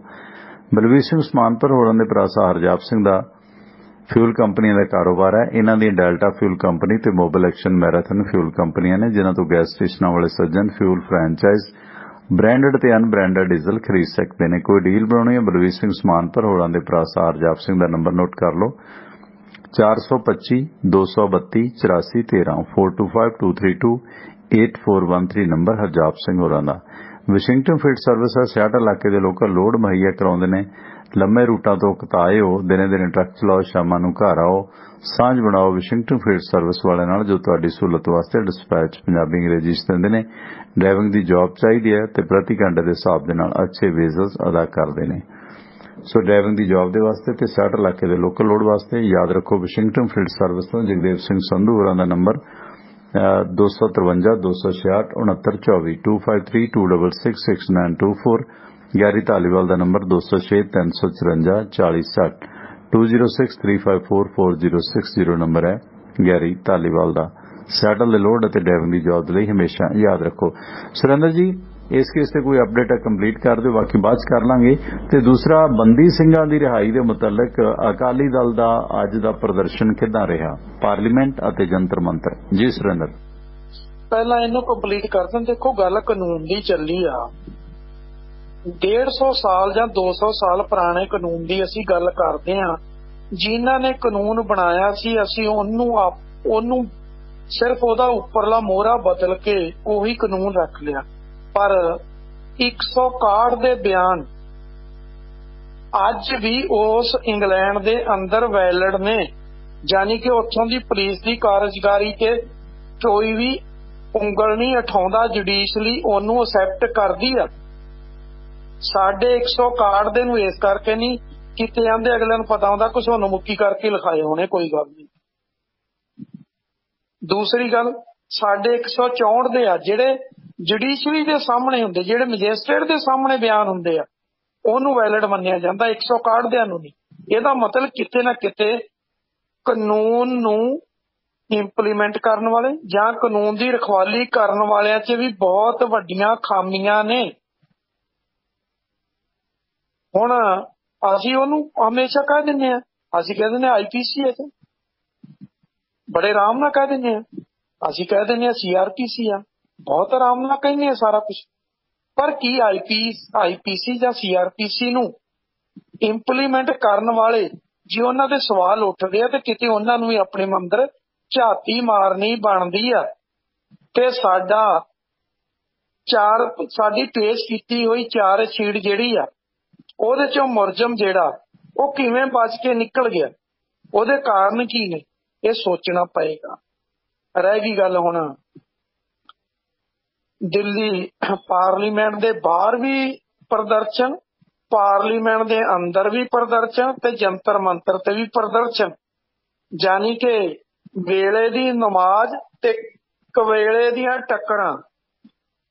ਕਿਤੇ ਨਾ ਕਿਤੇ ਪਰਮਿੰਦਰ ਗੱਲ ਇਹ ਆ, ਮੈਂ ਦੇਖ ਰਿਹਾ ਸੀ ਪਹਿਲਾਂ ਤਾਂ ਹਰਸਿਮਰਤ ਕੌਰ ਬਾਦਲ ਤੇ ਸੁਖਬੀਰ ਸਿੰਘ ਬਾਦਲ ਦੋਨੋਂ ਤਖਤੀਆਂ ਲੈ ਕੇ ਖੜੇ ਨੇ ਪਾਰਲੀਮੈਂਟ ਦੇ ਬਾਹਰ, ਨਾਲ ਬਲਵਿੰਦਰ ਸਿੰਘ ਭੁੰਦੜ ਵੀ ਖੜੇ ਹੋ ਗਏ। ਨਾ ਉਹ ਲੋਕ ਸਭਾ ਦੇ ਮੈਂਬਰ ਨਾ ਰਾਜ ਸਭਾ ਦੇ ਮੈਂਬਰ, ਪਰ ਖੜ ਗਏ ਨਾਲੇ। ਚਲੋ ਅਮਿਤ ਸ਼ਾਹ ਨੇ ਤਾਂ ਸੁਣੀ ਨਹੀਂ ਗੱਲ, ਉਹ ਤੇ ਚੁੱਪ ਕਰਕੇ ਲੰਘ ਗਏ। ਉਹ ਕਹਿੰਦੇ ਵੀ ਜਾਓ ਤੁਰਦੇ ਬਣੋ। ਰਹਿ ਗਈ ਗੱਲ, ਦੋ ਨੇ ਸੁਣੀ, ਉਹਨਾਂ 'ਚ ਰਾਜਨਾਥ ਸਿੰਘ ਤੇ ਨਿਤਿਨ ਗਡਕਰੀ, ਦੋਨਾਂ ਨੇ ਸੁਣੀ। ਤੇ ਅਮਿਤ ਸ਼ਾਹ ਨੂੰ ਤਾਂ ਸਾਰੇ ਕਰਦੇ ਰਹਿ ਗਏ ਤੇ ਸਰ ਨੇ ਗੱਲ ਸੁਣੀ ਹੋਈ, ਯਾਨੀ ਕਿ ਉਹਨਾਂ ਨੂੰ ਕਹਿ ਕੇ ਕਿ ਸਰ 550 ਸਾਲਾਂ ਤੇ ਤੁਸੀਂ ਪ੍ਰਾਈਮ ਮਿਨਿਸਟਰ ਸਾਹਿਬ ਨੇ ਕਿਹਾ ਸੀ ਰਿਹਾ ਕਰਾਂਗੇ ਤੇ ਰਿਹਾ ਨਹੀਂ ਕੀਤੇ, ਸਜ਼ਾ ਪੂਰੀ ਕਰ ਚੁੱਕੇ ਆ। ਹੁਣ ਗੱਲ ਸਭ ਤੋਂ ਵੱਡੀ ਇਹ ਆ, ਚੰਗਾ ਲੱਗਿਆ ਕਿ ਚਲੋ ਤਖਤੀਆਂ ਲੈ ਕੇ ਖੜੇ ਹੋਏ, ਬਣਦਾ ਸੀ। ਪਰ ਚੰਗਾ ਹੁੰਦਾ, ਮੈਂ ਸ਼ੁਰੂਆਤ 'ਚ ਕਿਹਾ ਕਿ ਵੇਲੇ ਦੀ ਨਮਾਜ਼ ਤੇ ਕਵੇਲੇ ਦੀਆਂ ਟੱਕਰਾਂ। ਚੰਗਾ ਹੁੰਦਾ ਜਿੱਦਣ 2014 'ਚ ਨਰਿੰਦਰ ਮੋਦੀ ਆਏ ਆ ਪਾਵਰ 'ਚ, BJP ਦੀ ਸਰਕਾਰ ਆਈ ਆ, ਉਦਣ ਕਹਿ ਦਿੰਦੇ ਸਾਨੂੰ ਮੰਤਰੀ ਭਾਵੇਂ ਨਾ ਬਣਾਓ ਪਰ ਸਾਡਾ ਫੈਸਲਾ ਕਰ ਦਿਓ। ਚੰਗਾ ਹੁੰਦਾ। ਲੋਕ ਅੱਜ ਤੱਕ ਹੱਥਾਂ ਤੇ ਚੱਕੀ ਫਿਰਦੇ, ਜਿਹੜੀ ਹਾਲਤ ਅਕਾਲੀ ਦਲ ਦੀ ਹੋਈ ਸ਼ਾਇਦ ਇਹ ਨਾ ਹੁੰਦੀ, ਪਰ ਬਦਕਿਸਮਤੀ ਉਦੋਂ ਪ੍ਰੈਫਰ ਕੀਤਾ ਸਭ ਤੋਂ ਪਹਿਲਾਂ ਕਿ ਸਾਨੂੰ ਮਿਨਿਸਟਰੀ ਮਿਲ ਜਾਵੇ, ਉਹਨੂੰ ਪ੍ਰੈਫਰ ਕੀਤਾ। ਮੰਤਰੀ ਬਣ ਕੇ ਝੰਡੀ ਵਾਲੀ ਗੱਡੀ ਨਹੀਂ ਛੱਡੀ ਤੇ ਇਹਨਾਂ ਨੂੰ ਛਡਾਉਣ ਦੀ ਕਿਸੇ ਨੇ ਕੋਸ਼ਿਸ਼ ਨਹੀਂ ਕੀਤੀ। ਇਹ ਤੋਂ ਵੀ ਪਹਿਲਾਂ ਚੰਗਾ ਹੁੰਦਾ 2004 ਤੋਂ 14 ਤੱਕ ਡਾਕਟਰ ਮਨਮੋਹਨ ਸਿੰਘ ਰਹਿ ਗਏ। ਜੇ ਪ੍ਰਕਾਸ਼ ਸਿੰਘ ਬਾਦਲ ਖੁਦ ਚੱਲ ਕੇ ਸਿੱਧੇ ਚਲੇ ਜਾਂਦੇ ਡਾਕਟਰ ਮਨਮੋਹਨ ਸਿੰਘ ਕੋਲੇ, ਕਦੀ ਨਹੀਂ ਸੀ ਹੋ ਸਕਦਾ ਕਿ ਉਹ ਇਹਨਾਂ ਚੋਂ ਕਿਸੇ ਨੂੰ ਰਿਹਾ ਨਾ ਕਰਦੇ। ਜੇ ਪਹਿਲੇ ਰਿਹਾ ਹੋ ਕੇ ਆਏ ਨਹੀਂ, ਹਰਦੀਪ ਸਿੰਘ ਖਹਿਰਾ ਆਇਆ, ਬਲਵੰਤ ਸਿੰਘ ਰਾਮੂਵਾਲੀਆ ਉੱਤਰ ਪ੍ਰਦੇਸ਼ 'ਚ ਮਿਨਿਸਟਰ ਸੀ ਜੇਲ੍ਹਾਂ ਦਾ, ਉਹਨਾਂ ਨੇ ਰਿਹਾਈ ਕੀਤੀ ਆ। ਘੱਟੋ ਘੱਟ 83 ਜਾਂ 84 ਪੇਜ ਦਾ ਆਰਡਰ ਆ ਜਿਹੜਾ ਉਹਨਾਂ ਲਿਖਿਆ, ਜਿਹੜਾ ਉਹਨਾਂ ਦਾ ਹੁਕਮ ਆ, ਜਿਹਦੇ ਬਿਹਾਫ ਤੇ ਉਹਦੀ ਰਿਹਾਈ ਹੋਈ ਆ। ਰਣਜੀਤ ਸਿੰਘ ਕੁੱਕੀ ਗਿੱਲ ਦੀ ਹੋਈ ਸੀ, ਉਹਨਾਂ ਦੀ ਆਪਣੀ ਮਿਹਨਤ ਸੀ, ਉਹਨਾਂ ਦੇ ਪਰਿਵਾਰ ਦੀ ਸੀ, ਉਹਨਾਂ ਦੇ ਫਾਦਰ ਦੇ ਨਾਲ ਜਿਹੜੇ ਸਹਿਯੋਗੀ ਸੀ ਉਹਨਾਂ ਦੀ ਆਪਣੀ ਸੀ। ਕੁਛ ਉਹਦੇ ਵਿੱਚ ਲਲਿਤ ਮਾਕਨ ਜਿਹੜਾ ਸੀਗਾ, ਉਹਨਾਂ ਦੀ ਬੇਟੀ ਜਿਹੜੀ ਸੀਗੀ, ਉਹ ਉਹਨਾਂ ਨੂੰ ਸਪੋਰਟ ਕਰ ਗਈ। ਜੀ ਸੁਰਿੰਦਰ, ਇੱਕ ਕਾਲ ਲੈ ਲਈਏ। ਮੁਕੱਦਰ ਜੀ ਸਵਾਗਤ ਹੈ, ਵੈਲਕਮ। ਸਤਿ ਸ਼੍ਰੀ ਅਕਾਲ ਟਵਾਣਾ ਜੀ। ਸਤਿ ਸ਼੍ਰੀ ਅਕਾਲ। ਹਾਂਜੀ ਸਵਾਲ ਜੀ ਇੱਕ ਨਾ ਜਿਹੜੀ ਵਾਰ-ਵਾਰ ਗੱਲ ਹੁੰਦੀ ਹੈ ਵੀ ਇਹ ਥਿਊਰੀ ਕਿੱਥੋਂ ਆਈ ਸੀ 94 ਵਾਲੀ, ਇਹ ਰਾਜੇ ਵੜਿੰਗ ਨੇ ਜਦੋਂ ਪ੍ਰੈਸ ਕਾਨਫਰੰਸ ਕਰੀ ਸੀ ਨਾ ਜੀ, ਉਹਨੇ ਇਹ ਗੱਲ ਕਹੀ ਸੀ ਵੀ ਮੈਨੂੰ ਕਿਸੇ ਪੁਲਿਸ ਅਫਸਰ ਦਾ ਫੋਨ ਆਇਆ ਵੀ ਉਹਨੇ ਕਿਹਾ ਵੀ ਉੱਥੋਂ AN-94 ਦੇ ਖੋਲ ਮਿਲੇ ਨੇ ਜੀ। ਉਸ ਤੋਂ ਬਾਅਦ ਮੀਡੀਆ ਨੇ ਇਹ ਚੱਕਿਆ ਸੀ ਜੀ ਮਸਲਾ, ਸਭ ਤੋਂ ਪਹਿਲਾਂ ਜ਼ਿਕਰ ਰਾਜੇ ਵੜਿੰਗ ਨੇ ਕਰਿਆ ਸੀ ਇਹਦਾ। ਤੇ ਦੂਜੀ ਗੱਲ ਜਿਹੜੀ ਇਹ ਗੱਲ ਚੱਲ ਰਹੀ ਸੀ ਨਾ ਜੀ, ਜਦੋਂ ਇਹ ਬੈਰਲ ਬਣਾਉਂਦੇ ਨੇ ਉਦੋਂ ਨਾ ਚਾਹੇ ਜਿੰਨਾ ਮਰਜ਼ੀ ਉਹਨੂੰ ਉਹ ਕਰਦੇ ਨੇ, ਉਹਦੇ ਵਿੱਚ ਨਾ ਦਾਣੇ ਰਹਿ ਜਾਂਦੇ ਨੇ ਜੀ ਬੈਰਲ ਦੇ ਅੰਦਰ। ਉਹ ਜਦੋਂ ਕੋਈ ਵੀ ਰੌਂਦ ਉਹਦੇ ਵਿੱਚੋਂ ਚੱਲਦਾ ਜੀ, ਜੇ ਉਹ ਸਪੈਸ਼ਲ ਸਿਰਫ ਉਸੇ ਰੌਂਦ ਦਾ ਨਿਸ਼ਾਨ ਆਉਂਦਾ ਜੀ, ਐ ਨਹੀਂ ਹੈਗਾ ਵੀ ਪਛਾਣਿਆ ਨਹੀਂ ਜਾਂਦਾ ਜੀ, ਉਹ ਸਿੰਗਲ ਪਛਾਣਿਆ ਜਾਂਦਾ। ਕੁਝ ਸਾਲ ਪਹਿਲਾਂ ਨਾ ਜੀ ਆਪਣੇ ਇੱਥੇ ਜਲੰਧਰ ਕਤਲ ਹੋਇਆ ਸੀ, ਘਰ ਦੇ ਵਿੱਚ ਵੜ ਕੇ ਮਾਰੇ ਸੀ ਵਪਾਰੀ ਕੋਈ, ਤੇ ਉਹ ਬੰਦੇ ਫਿਰ ਹੁਸ਼ਿਆਰਪੁਰ ਫਾਇਰਿੰਗ ਦੇ ਵਿੱਚ ਫੜੇ ਗਏ ਸੀ ਦੁਬਾਰਾ, ਫਿਰ ਉਹੀ ਬੰਦੇ।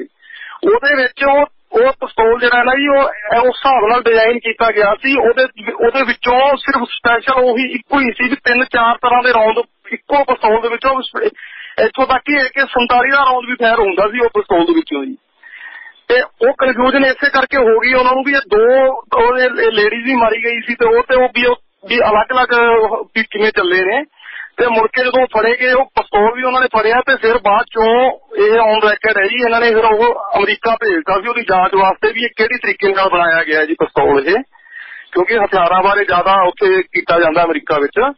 ਵੀ ਇਹ ਐ ਨਹੀਂ ਹੈਗਾ ਵੀ ਮੰਨ ਲਓ ਜੇ ਲੱਖ ਚੱਲ ਗਈ ਤੇ ਉਹਦੇ ਵਿੱਚੋਂ ਪਛਾਣਿਆ ਨਹੀਂ ਜਾਊਗਾ, ਬਿਲਕੁਲ ਪਛਾਣਿਆ ਜਾਂਦਾ ਜੀ। ਮੈਂ ਤੁਹਾਨੂੰ ਉਹਦੀ ਵੀਡੀਓ ਦਾ ਲਿੰਕ ਵੀ ਭੇਜ ਦੂੰਗਾ ਬਕਾਇਦਾ, ਕੋਈ ਮੈਂ ਨਹੀਂ ਵੀ ਕੋਲੋਂ ਦੱਸ ਰਿਹਾ ਜੀ। ਰੌਂਦ ਦਾ ਕੁਛ ਜਿਹੜਾ ਬਰੂਦ ਕਹਿ ਲਈਏ ਜਾਂ ਉਹਦੇ ਸ਼ਰੇ ਦਾ ਪਾਰਟ ਕਹਿ ਲਈਏ, ਉਹ ਕਿਤੇ ਨਾ ਕਿਤੇ ਉਹਦੇ ਚ ਜਦੋਂ ਉਹ ਜਿਹੜਾ ਗਰੂਸ ਹੁੰਦਾ ਨਾ ਘੁੰਮਦਾ ਜਿਹੜਾ, ਉਹਦੇ ਚ ਕਿਤੇ ਨਾ ਕਿਤੇ ਟੱਚ ਕਰਦਾ ਉਹਦਾ, ਹਾਂਜੀ ਉਹ ਨਿਸ਼ਾਨ ਰਹਿ ਜਾਂਦਾ ਜੀ ਉਹਦੇ ਉੱਤੇ, ਪਛਾਣਿਆ ਜਾਂਦਾ ਜੀ ਬਿਲਕੁਲ। ਵੀਕਐਂਡ ਤੇ ਲੀਕ ਹੋਈ ਹੈ ਕਿ ਮੂਸੇਵਾਲਾ ਦੇ ਇਹ ਕਾਤਲ ਸਮਾਲਸਰ ਦੇ ਵਿੱਚੋਂ ਨਿਕਲ ਰਹੇ ਨੇ, ਉਹ ਫੁਟੇਜ ਦਾ ਪਤਾ ਕੁਛ ਕਿ ਕਿਹਨੇ ਉਹ ਲੀਕ ਕੀਤੀ ਹੈ? ਮੀਡੀਆ 'ਚ ਬਹੁਤ ਵਾਇਰਲ ਹੈ ਉਹ ਫੁਟੇਜ ਵੀ ਨਾ ਜੀ। ਮੈਂ ਅੱਜ ਦੇਖ ਰਿਹਾ ਸੀ ਨਿਊਜ਼ 18, ਇਹਨਾਂ ਨੇ ਦਾਅਵਾ ਕਰਿਆ ਵੀ ਅਸੀਂ ਉਹ ਫੁਟੇਜ ਦਿੱਤੀ ਸੀ, ਵੀ ਅਸੀਂ ਉਹ ਫੁਟੇਜ ਚਲਾਈ ਸੀ, ਵੀ ਸਭ ਤੋਂ ਪਹਿਲਾਂ ਸਾਡੇ ਕੋਲ ਸੀ ਉਹ ਫੁਟੇਜ। ਨਿਊਜ਼ 20 ਜਿਹੜੇ ਨੇ ਉਸਕੇ ਸੋਰਸ ਤੋਂ, ਕਿਉਂਕਿ ਉਹ ਕਹਾਣੀ ਉੱਥੋਂ ਬਣਦਾ ਹੈ, ਬੇਸ ਬਣਦਾ ਉਹਦਾ ਰੂਟ ਦਾ ਵੀ। ਹਾਂ ਹਾਂਜੀ ਉਹ ਮੈਂ ਅੱਜ ਸੁਣ ਰਿਹਾ ਸੀ, ਇਹਨਾਂ ਨੇ ਦਾਅਵਾ ਕਰਿਆ ਜੀ ਉਹਦਾ ਵੀ ਅਸੀਂ ਚਲਾਈ ਹੈ ਸਭ ਤੋਂ ਪਹਿਲਾਂ, ਵੀ ਸਾਡੇ ਕੋਲ ਆਈ ਹੈ।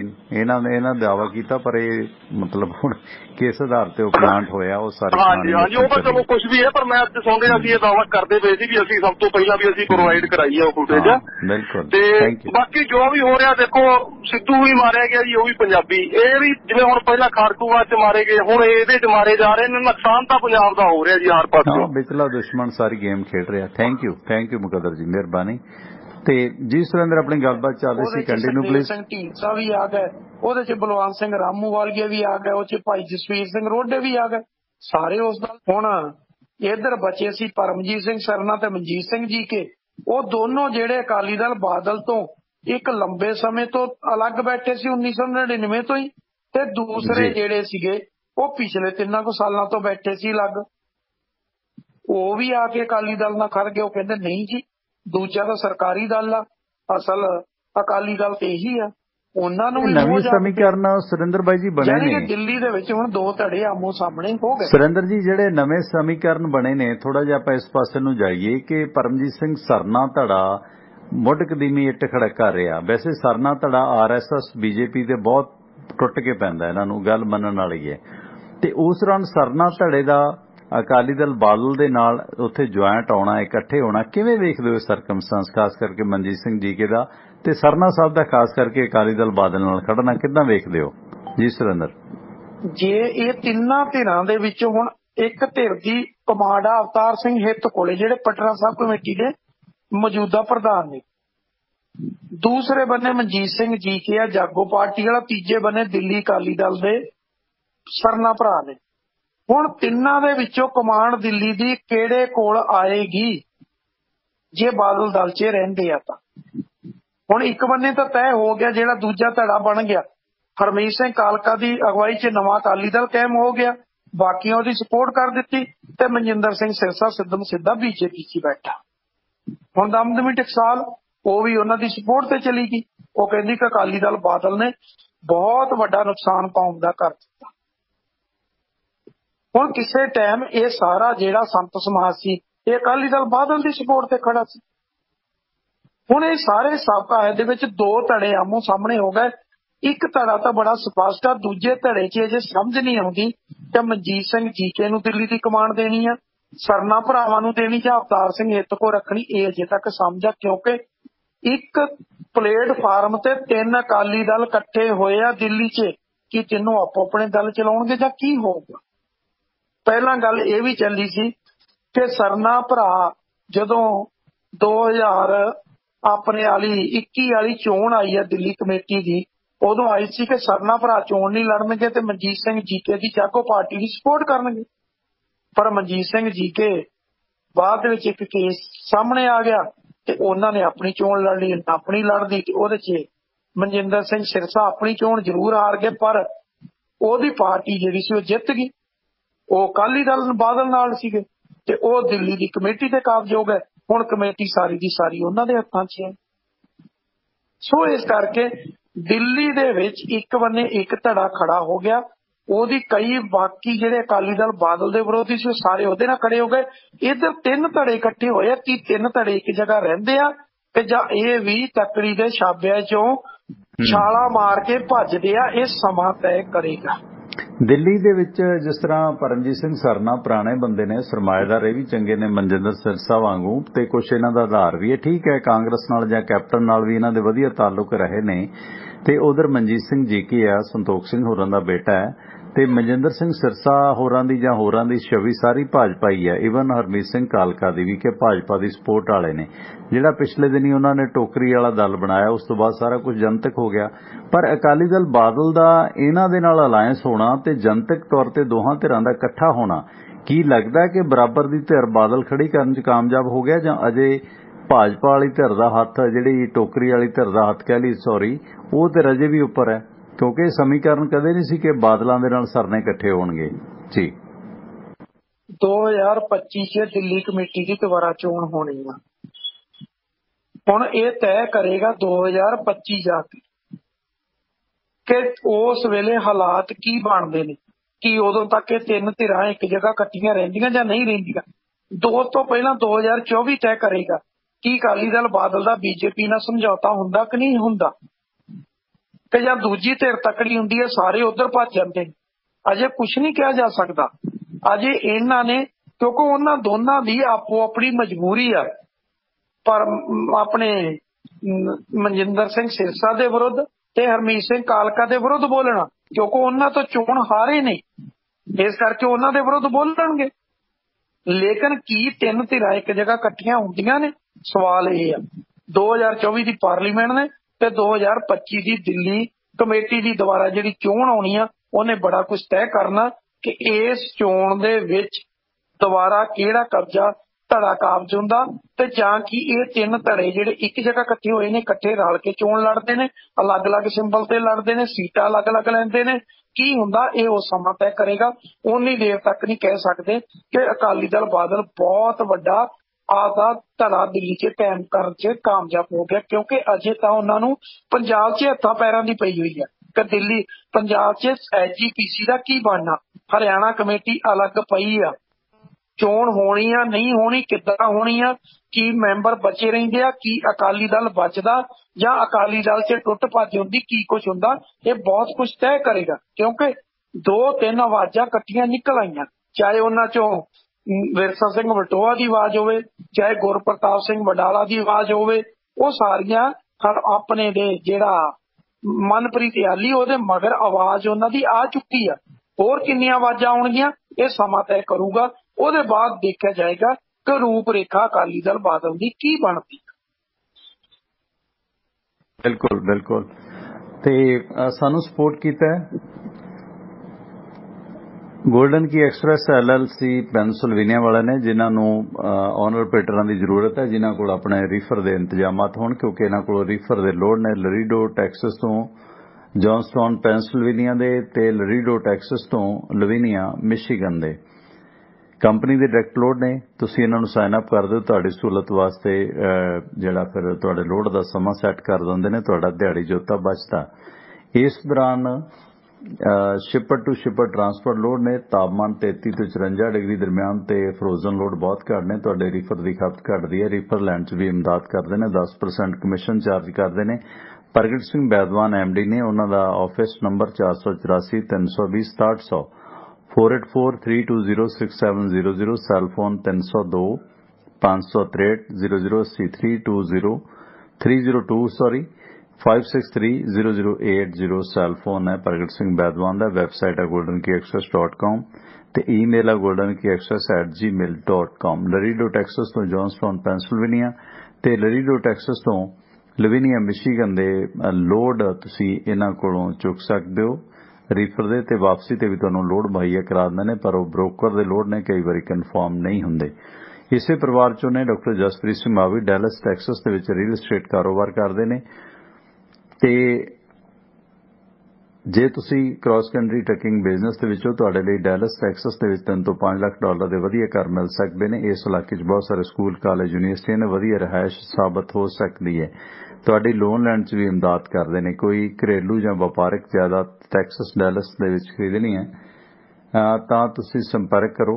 ਜਸਪ੍ਰੀਤ ਸਿੰਘ ਮਾਵੀ ਹੋਰਾਂ ਦਾ ਸੈੱਲ ਫੋਨ ਹੈ 972 363 3700, 972 363 3700 ਸੈੱਲ ਫੋਨ ਹੈ ਜਸਪ੍ਰੀਤ ਸਿੰਘ ਮਾਵੀ ਹੋਰਾਂ ਦਾ। ਬਲਵੀਰ ਸਿੰਘ ਉਸਮਾਨਪੁਰ ਪਰਿਵਾਰ ਹੈ, ਅਮਰੀਕਾ 'ਚ ਕਈ ਸਾਰੇ ਕਾਰੋਬਾਰ ਹੈ। ਵਾਸ਼ਿੰਗਟਨ ਦੇ ਵਿੱਚ ਹੈ Arlington fuel stop, 1801 pioneer East highway exit 208 ਤੇ। ਇਸ ਲੋਕੇਸ਼ਨ ਤੇ ਚਾਹ, ਸ਼ਾਵਰ, ਲਾਂਡਰੀ ਤੇ ਓਵਰਨਾਈਟ ਤੱਕ ਪਾਰਕਿੰਗ ਫ੍ਰੀ ਹੈ। ਨਾਲ ਇੱਥੇ ਟੱਕਾਂ ਦਾ ਸਮਾਨ ਸਮੱਗਰੀ ਖਰੀਦ ਸਕਦੇ ਹੋ। ਦੂਜੀ ਲੋਕੇਸ਼ਨ ਹੈ ਇਹਨਾਂ ਦੀ ਕੈਲੀਫੋਰਨੀਆ 'ਚ, ਲੌਸਟਲ ਟਰੈਵਲ ਸੈਂਟਰ, 1414 ਅਲੋਮਾ ਸਟਰੀਟ, ਲੌਸਟਲ ਐਗਜ਼ਿਟ 278 ਤੇ। ਇਸ ਲੋਕੇਸ਼ਨ ਤੇ ਚਾਹ, ਸ਼ਾਵਰ, ਲਾਂਡਰੀ ਤੇ ਓਵਰਨਾਈਟ ਤੱਕ ਪਾਰਕਿੰਗ ਫ੍ਰੀ ਹੈ। ਨਾਲ ਲਿਕਰ ਸ਼ਾਪ ਹੈ, ਫ੍ਰੀ ਨਹੀਂ ਹੈ, ਸਦ ਉਪਯੋਗ ਕਰੋ। ਬਲਵੀਰ ਸਿੰਘ ਉਸਮਾਨਪੁਰ ਹੋਰਾਂ ਦੇ ਫਿਊਲ ਕੰਪਨੀਆਂ ਦਾ ਕਾਰੋਬਾਰ ਹੈ। ਉਹਨਾਂ ਦੀਆਂ ਡੈਲਟਾ ਫਿਊਲ ਕੰਪਨੀ ਤੇ ਮੋਬਿਲ ਐਕਸ਼ਨ ਮੈਰਾਥਨ ਫਿਊਲ ਕੰਪਨੀਆਂ ਨੇ, ਜਿਨ੍ਹਾਂ ਤੋਂ ਗੈਸ ਸਟੇਸ਼ਨਾਂ ਵਾਲੇ ਸੱਜਣ ਫਿਊਲ ਫਰੈਂਚਾਈਜ਼, ਬ੍ਰਾਂਡਡ ਤੇ ਅਨਬ੍ਰਾਂਡਡ ਡੀਜ਼ਲ ਖਰੀਦ ਸਕਦੇ ਨੇ। ਕੋਈ ਡੀਲ ਬਣਾਉਣੀ ਹੈ ਬਲਵੀਰ ਸਿੰਘ ਉਸਮਾਨਪੁਰ ਹੋਰਾਂ ਦੇ ਭਰਾ ਸਾਹ ਹਰਜਾਪ ਸਿੰਘ ਦਾ ਨੰਬਰ ਨੋਟ ਕਰ ਲਓ 425 232 84 13, 4252328413 ਨੰਬਰ ਹੈ ਹਰਜਾਪ ਸਿੰਘ ਹੋਰਾਂ ਦਾ। ਤੇ ਸੁਰਿੰਦਰ ਜੀ ਹੋਰ ਕੀ ਖਬਰਾਂ ਸਾਰਾ ਨੇ? ਕੈਪਟਨ ਅਮਰਿੰਦਰ ਹੋਰਾਂ ਦੇ ਘਰ ਦੀ ਕਹਿੰਦੇ ਕੰਧ ਡਿੱਗ ਪਈ। ਜਦੋਂ ਘਰ ਵਾਲਾ ਘਰੇ ਨਾ ਹੋਵੇ ਤੇ ਫਿਰ ਕੰਧਾਂ ਰੋੜੇ ਖਿੰਡਦੇ ਰਹਿੰਦੇ ਨੇ। ਸੋ ਕੈਪਟਨ ਸਾਹਿਬ ਦੇ ਮਹਿਲ ਦੀ ਕੰਧ ਉਦੋਂ ਵੀ ਡਿੱਗੀ ਸੀ ਜਦੋਂ ਮੁੱਖ ਮੰਤਰੀ ਸੀ, ਹੁਣ ਫੇਰ ਉਹਨਾਂ ਦੇ ਘਰ ਦੀ ਕੰਧ ਡਿੱਗ ਪਈ ਹੈ। ਘਰ ਦੀ ਸੁਰੱਖਿਆ ਨੂੰ ਖਤਰਾ ਪੈਦਾ ਹੋ ਗਿਆ। ਬੜੇ ਪੰਛੀ ਘੋੜੇ ਰੱਖੇ ਨੇ, ਸ਼ਤਰ ਮੁਰਗ ਰੱਖੇ ਨੇ, ਈਮੂ ਰੱਖੇ ਨੇ, ਤੋਤੇ ਕਬੂਤਰ ਰੱਖੇ ਨੇ, ਮੋਰਨੀਆਂ ਨੇ। ਕੋਈ ਉੱਡ ਕੇ ਇੱਧਰ ਉੱਧਰ ਜਾ ਸਕਦਾ, ਪਰ ਘਰ 'ਚ ਮੈਂਬਰ ਕੋਈ ਨਹੀਂ ਹੈ। ਪ੍ਰਨੀਤ ਕੌਰ ਦਿੱਲੀ ਨੇ ਤੇ ਕੈਪਟਨ ਅਮਰਿੰਦਰ ਸਿੰਘ ਇੰਗਲੈਂਡ ਨੇ। ਉਹ ਇੱਕ ਹਸਾਉਣੀ ਵੀ ਹੈ। ਮੁੰਡਾ ਕਿਤੇ ਬਾਹਰ ਗਿਆ ਸੀ ਤੇ ਘਰੇ ਬਾਪੂ ਸੀ। ਉਹ ਬਾਪੂ ਕਹਿੰਦਾ ਬਈ ਮੁੰਡਿਆ ਘਰ ਦੀ ਕੰਧ ਡਿੱਗੀ ਜਾਂਦੀ ਹੈ। ਕਹਿੰਦਾ ਬਾਪੂ ਬਾਹਰ ਨਾ ਡਿੱਗਣ ਦੀ ਅੰਦਰ ਹੀ ਸਿੱਟ ਲੈ। ਮੁੰਡਾ ਆਇਆ ਤੇ ਬਾਅਦ 'ਚ ਘਰ 'ਚ 3-4 ਨਿਆਣੇ ਖੇਡਦੇ ਫਿਰਨ। ਕਹਿੰਦਾ ਇਹ ਕੀ? ਕਹਿੰਦਾ ਤੂੰ ਕਿਹਾ ਸੀ ਘਰ ਦੀ ਕੰਧ ਅੰਦਰ ਨੂੰ ਸਿੱਟ ਲੈ। ਸੋ ਘਰ ਦੀਆਂ ਕੰਧਾਂ ਏਦਾਂ ਡਿੱਗਦੀਆਂ ਨੇ ਤੇ ਮਹਿਲਾਂ ਦੀਆਂ ਕੰਧਾਂ ਡਿੱਗਦੀਆਂ ਨੇ ਤੇ ਹਾਲਾਤ ਮਾੜੇ ਨੇ। ਹਿਮਾਚਲਾਂ ਦੀ ਤਾਂ ਘਰ ਡਿੱਗੇ ਨੇ, ਅਫਸੋਸ ਹੁੰਦਾ ਹੈ, ਪਰ ਵੱਡਿਆਂ ਘਰਾਂ ਦੀਆਂ ਐਡੀਆਂ ਕੰਧਾਂ ਡਿੱਗ ਰਹੀਆਂ ਨੇ ਬਾਰਿਸ਼ ਦੇ ਨਾਲ। ਜੀ ਸੁਰਿੰਦਰ, ਇਹ ਨਾ ਵੇਰਕਾਂ ਦੇ ਖਾਸ ਕਰ 2 ਉਦਾਹਰਨਾਂ ਦਿੰਦੇ ਹੁੰਦੇ ਸੀਗੇ। ਕਹਿੰਦੇ ਇਹ ਵੇਰਕਾਂ 'ਚ ਬਹੁਤ ਮਸ਼ਹੂਰ ਹੁੰਦਾ ਸੀ। ਕਹਿੰਦਾ ਕਾਕਾ ਜੇ ਕੰਧ ਡਿੱਗਦੀ ਹੋਵੇ ਤੇ ਉਹਨੂੰ ਅੰਦਰ ਨੂੰ ਸਿੱਟ ਲਓ, ਜੇ ਬਾਹਰ ਡਿੱਗੀ ਤੇ ਲੋਕਾਂ ਰੋੜੇ ਚੱਕ ਕੇ ਲੈ ਜਾਣੇ ਆ। ਦੂਜੀ ਉਦਾਹਰਨ ਦਿੰਦੇ ਹੁੰਦੇ ਸੀ, ਕਹਿੰਦੇ ਕਾਕਾ ਜੇ ਗੜਵੀ 'ਚੋਂ ਘਿਓ ਡੁੱਲਦਾ ਹੋਵੇ ਨਾ ਤੇ ਥਾਲੀ 'ਚ ਜੇ ਤੇ ਥਾਲੀ ਥੱਲੇ ਥਾਲੀ ਰੱਖ ਦੋ, ਜੇ ਥਾਲੀ 'ਚ ਡੁੱਲ ਗਿਆ ਤੇ ਉਹਨੂੰ ਡੁੱਲਿਆ ਨਾ ਜਾਣੀਏ, ਤੇ ਜੇ ਥਾਲੀ 'ਚ ਨਾ ਡੁੱਲਿਆ ਬਾਹਰ ਡੁੱਲ ਗਿਆ ਤੇ ਫੇਰ ਤਾਂ ਕੰਮ ਖਰਾਬ ਆ। ਪਰ ਕੈਪਟਨ ਦੇ ਮਹਿਲ ਦੀ ਕੰਧ ਤਾਂ ਸੜਕ ਤੇ ਡਿੱਗੀ ਹੈ, ਸਾਰੀ ਸੜਕ ਰੁਕੀ ਪਈ ਹੈ। ਰੋੜੇ ਲੈ ਗਏ ਹੁਣ ਚੱਕ ਕੇ ਤੁਹਾਡੇ ਗੁਆਂਢੀ। ਮੈਂ ਹੁਣ ਉੱਥੇ ਹੀ ਆਉਣ ਲੱਗਾ ਸੀ ਨਾ। ਹੁਣ ਇਹ ਮਹਿਲ ਵਾਲੀ ਜਿਹੜੀ ਕੰਧ ਆ ਉਹ ਸਿੱਧੀ ਅਫਸਰ ਕਲੋਨੀ ਦੇ ਉਧਰ ਡਿੱਗ ਗਈ ਤੇ ਉਹ ਰਸਤਾ ਸਾਰਾ ਰੋਕ ਦਿੱਤਾ। ਜਿੱਥੋਂ ਪਿਛਲੀ ਵਾਰੀ ਡਿੱਗੀ ਸੀ ਉਹ ਜਿਹੜੀ ਬਣਾਈ ਸੀ ਉਸ ਤੋਂ ਅਗਲੀ ਫੇਰ ਡਿੱਗ ਗਈ ਆ। ਹੁਣ ਇਸ ਕਰਕੇ ਕੈਪਟਨ ਸਾਹਿਬ ਨੂੰ ਸਮਝ ਲੈਣਾ ਚਾਹੀਦਾ ਕਿ ਕੰਧ ਡਿੱਗ ਰਹੀ ਆ, ਦੋਨੋਂ ਵਾਰੀ ਬਾਹਰ ਨੂੰ ਡਿੱਗੀ ਆ।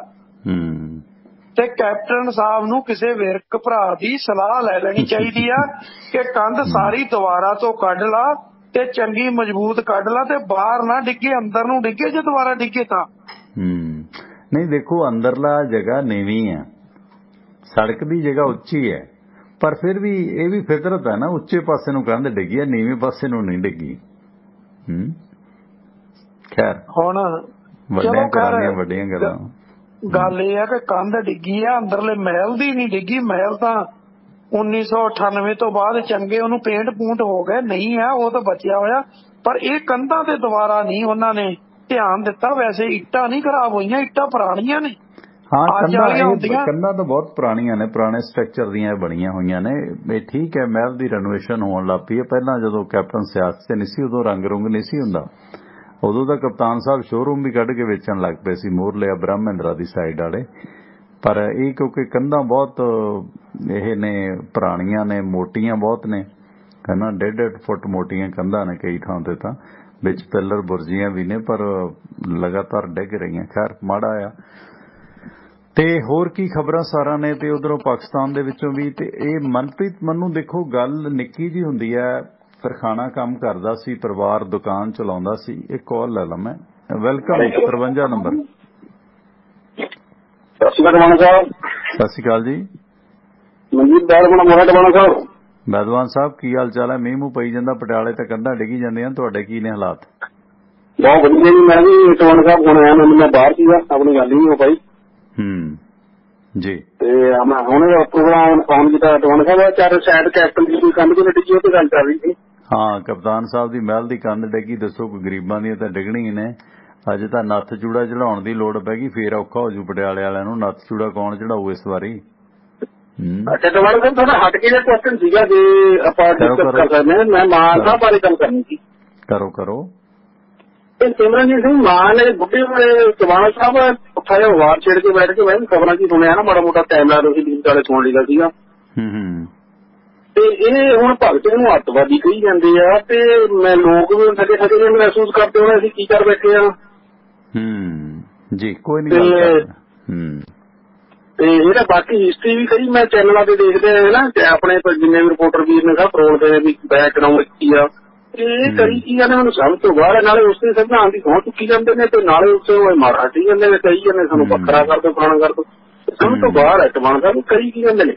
ਨਹੀਂ ਗਲਤ ਹੈ ਜੀ। ਦੇਖੋ ਇਸ ਵਿਵਾਦ ਚੋਂ ਨਿਕਲਣਾ ਕੁਛ ਨਹੀਂ। ਆਪਸ ਦੇ ਵਿੱਚ ਜਿਹੜਾ ਭਰਾ ਮਾਰੂ ਜੰਗ ਵੱਲ ਨੂੰ ਜਾ ਰਿਹਾ, ਵਿਵਾਦ ਵੱਧ ਰਿਹਾ। ਦੇਖੋ ਈਵਨ ਸੰਤ ਜਰਨੈਲ ਸਿੰਘ ਭਿੰਡਰਾਂਵਾਲਾ ਦੀ ਵੀ ਇੱਕ ਫੁਟੇਜ ਘੁੰਮਦੀ ਹੈ, ਜਿਹਦੇ ਵਿੱਚ ਉਹ ਕਹਿ ਰਹੇ ਨੇ ਕਿ ਫਾਂਸੀ ਤੇ ਭਗਤ ਸਿੰਘ ਹੋਰੀ ਚੜ੍ਹ ਗਏ, ਕੁਰਬਾਨੀਆਂ ਊਧਮ ਸਿੰਘ ਹੋਰੀ ਕਰ ਗਏ, ਚਰਖੇ ਦੇ ਚੱਲਣ ਨਾਲ ਆਜ਼ਾਦੀ ਨਹੀਂ ਆਈ। ਇਹਦਾ ਮਤਲਬ ਮੰਨਦੇ ਨੇ ਕਿ ਭਗਤ ਸਿੰਘ ਹੋਰਾਂ ਦੇ ਫਾਂਸੀ ਚੜ੍ਹਨ ਦੇ ਨਾਲ ਆਜ਼ਾਦੀ ਆਈ ਹੈ। ਹੁਣ ਸੰਤ ਆਪਣੀ ਜਗ੍ਹਾ ਗਲਤ ਨੇ ਜਾਂ ਸਿਮਰਜੀਤ ਸਿੰਘ ਮਾਨ ਆਪਣੀ ਜਗ੍ਹਾ ਗਲਤ ਹੈ? ਸੰਤ ਸਹੀ ਨੇ ਜਾਂ ਸਿਮਰਜੀਤ ਸਿੰਘ ਮਾਨ ਸਹੀ ਹੈ? ਇਹ ਠੀਕ ਹੈ ਕਿ ਸਰਕਾਰਾਂ ਇਹਨਾਂ ਦੀ ਸ਼ਹੀਦੀ ਨੂੰ ਰਿਕੋਗਨਾਈਜ਼ ਨਹੀਂ ਕਰਦੀਆਂ, ਤਾਂ ਇਹਦਾ ਮਤਲਬ ਇਹ ਨਹੀਂ ਜੇ ਸਰਕਾਰ ਰਿਕੋਗਨਾਈਜ਼ ਨਹੀਂ ਕਰਦੀ ਅਸੀਂ ਆਪਣੇ ਜਿਹੜੇ ਕੌਮੀ ਹੀਰੋ ਨੇ ਉਹਨਾਂ ਨੂੰ ਅੱਤਵਾਦੀ ਕਹਿਣ ਲੱਗ ਪਈਏ, ਹੈ ਨਾ। ਇਹ ਵੀ ਗੱਲ ਗਲਤ ਹੈ।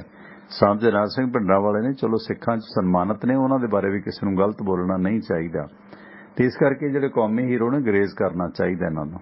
ਖੈਰ ਪਰ ਮਾਨ ਸਾਹਿਬ ਨੂੰ ਇਹ ਵਿਵਾਦ ਰਾਸ ਆਉਂਦੇ ਨੇ, ਬੀਜੇਪੀ ਨੂੰ ਜ਼ਿਆਦਾ ਰਾਸ ਆਉਂਦੇ ਨੇ। ਸੁਰਿੰਦਰ ਵੀਰ ਮੈਂ ਗੱਲ ਕਰ ਰਿਹਾ ਸੀ, ਦੇਖੋ ਮਾਮੂਲੀ ਜੀ ਗੱਲ ਤੋਂ ਕਿੱਡਾ ਵਿਵਾਦ ਵਧਿਆ।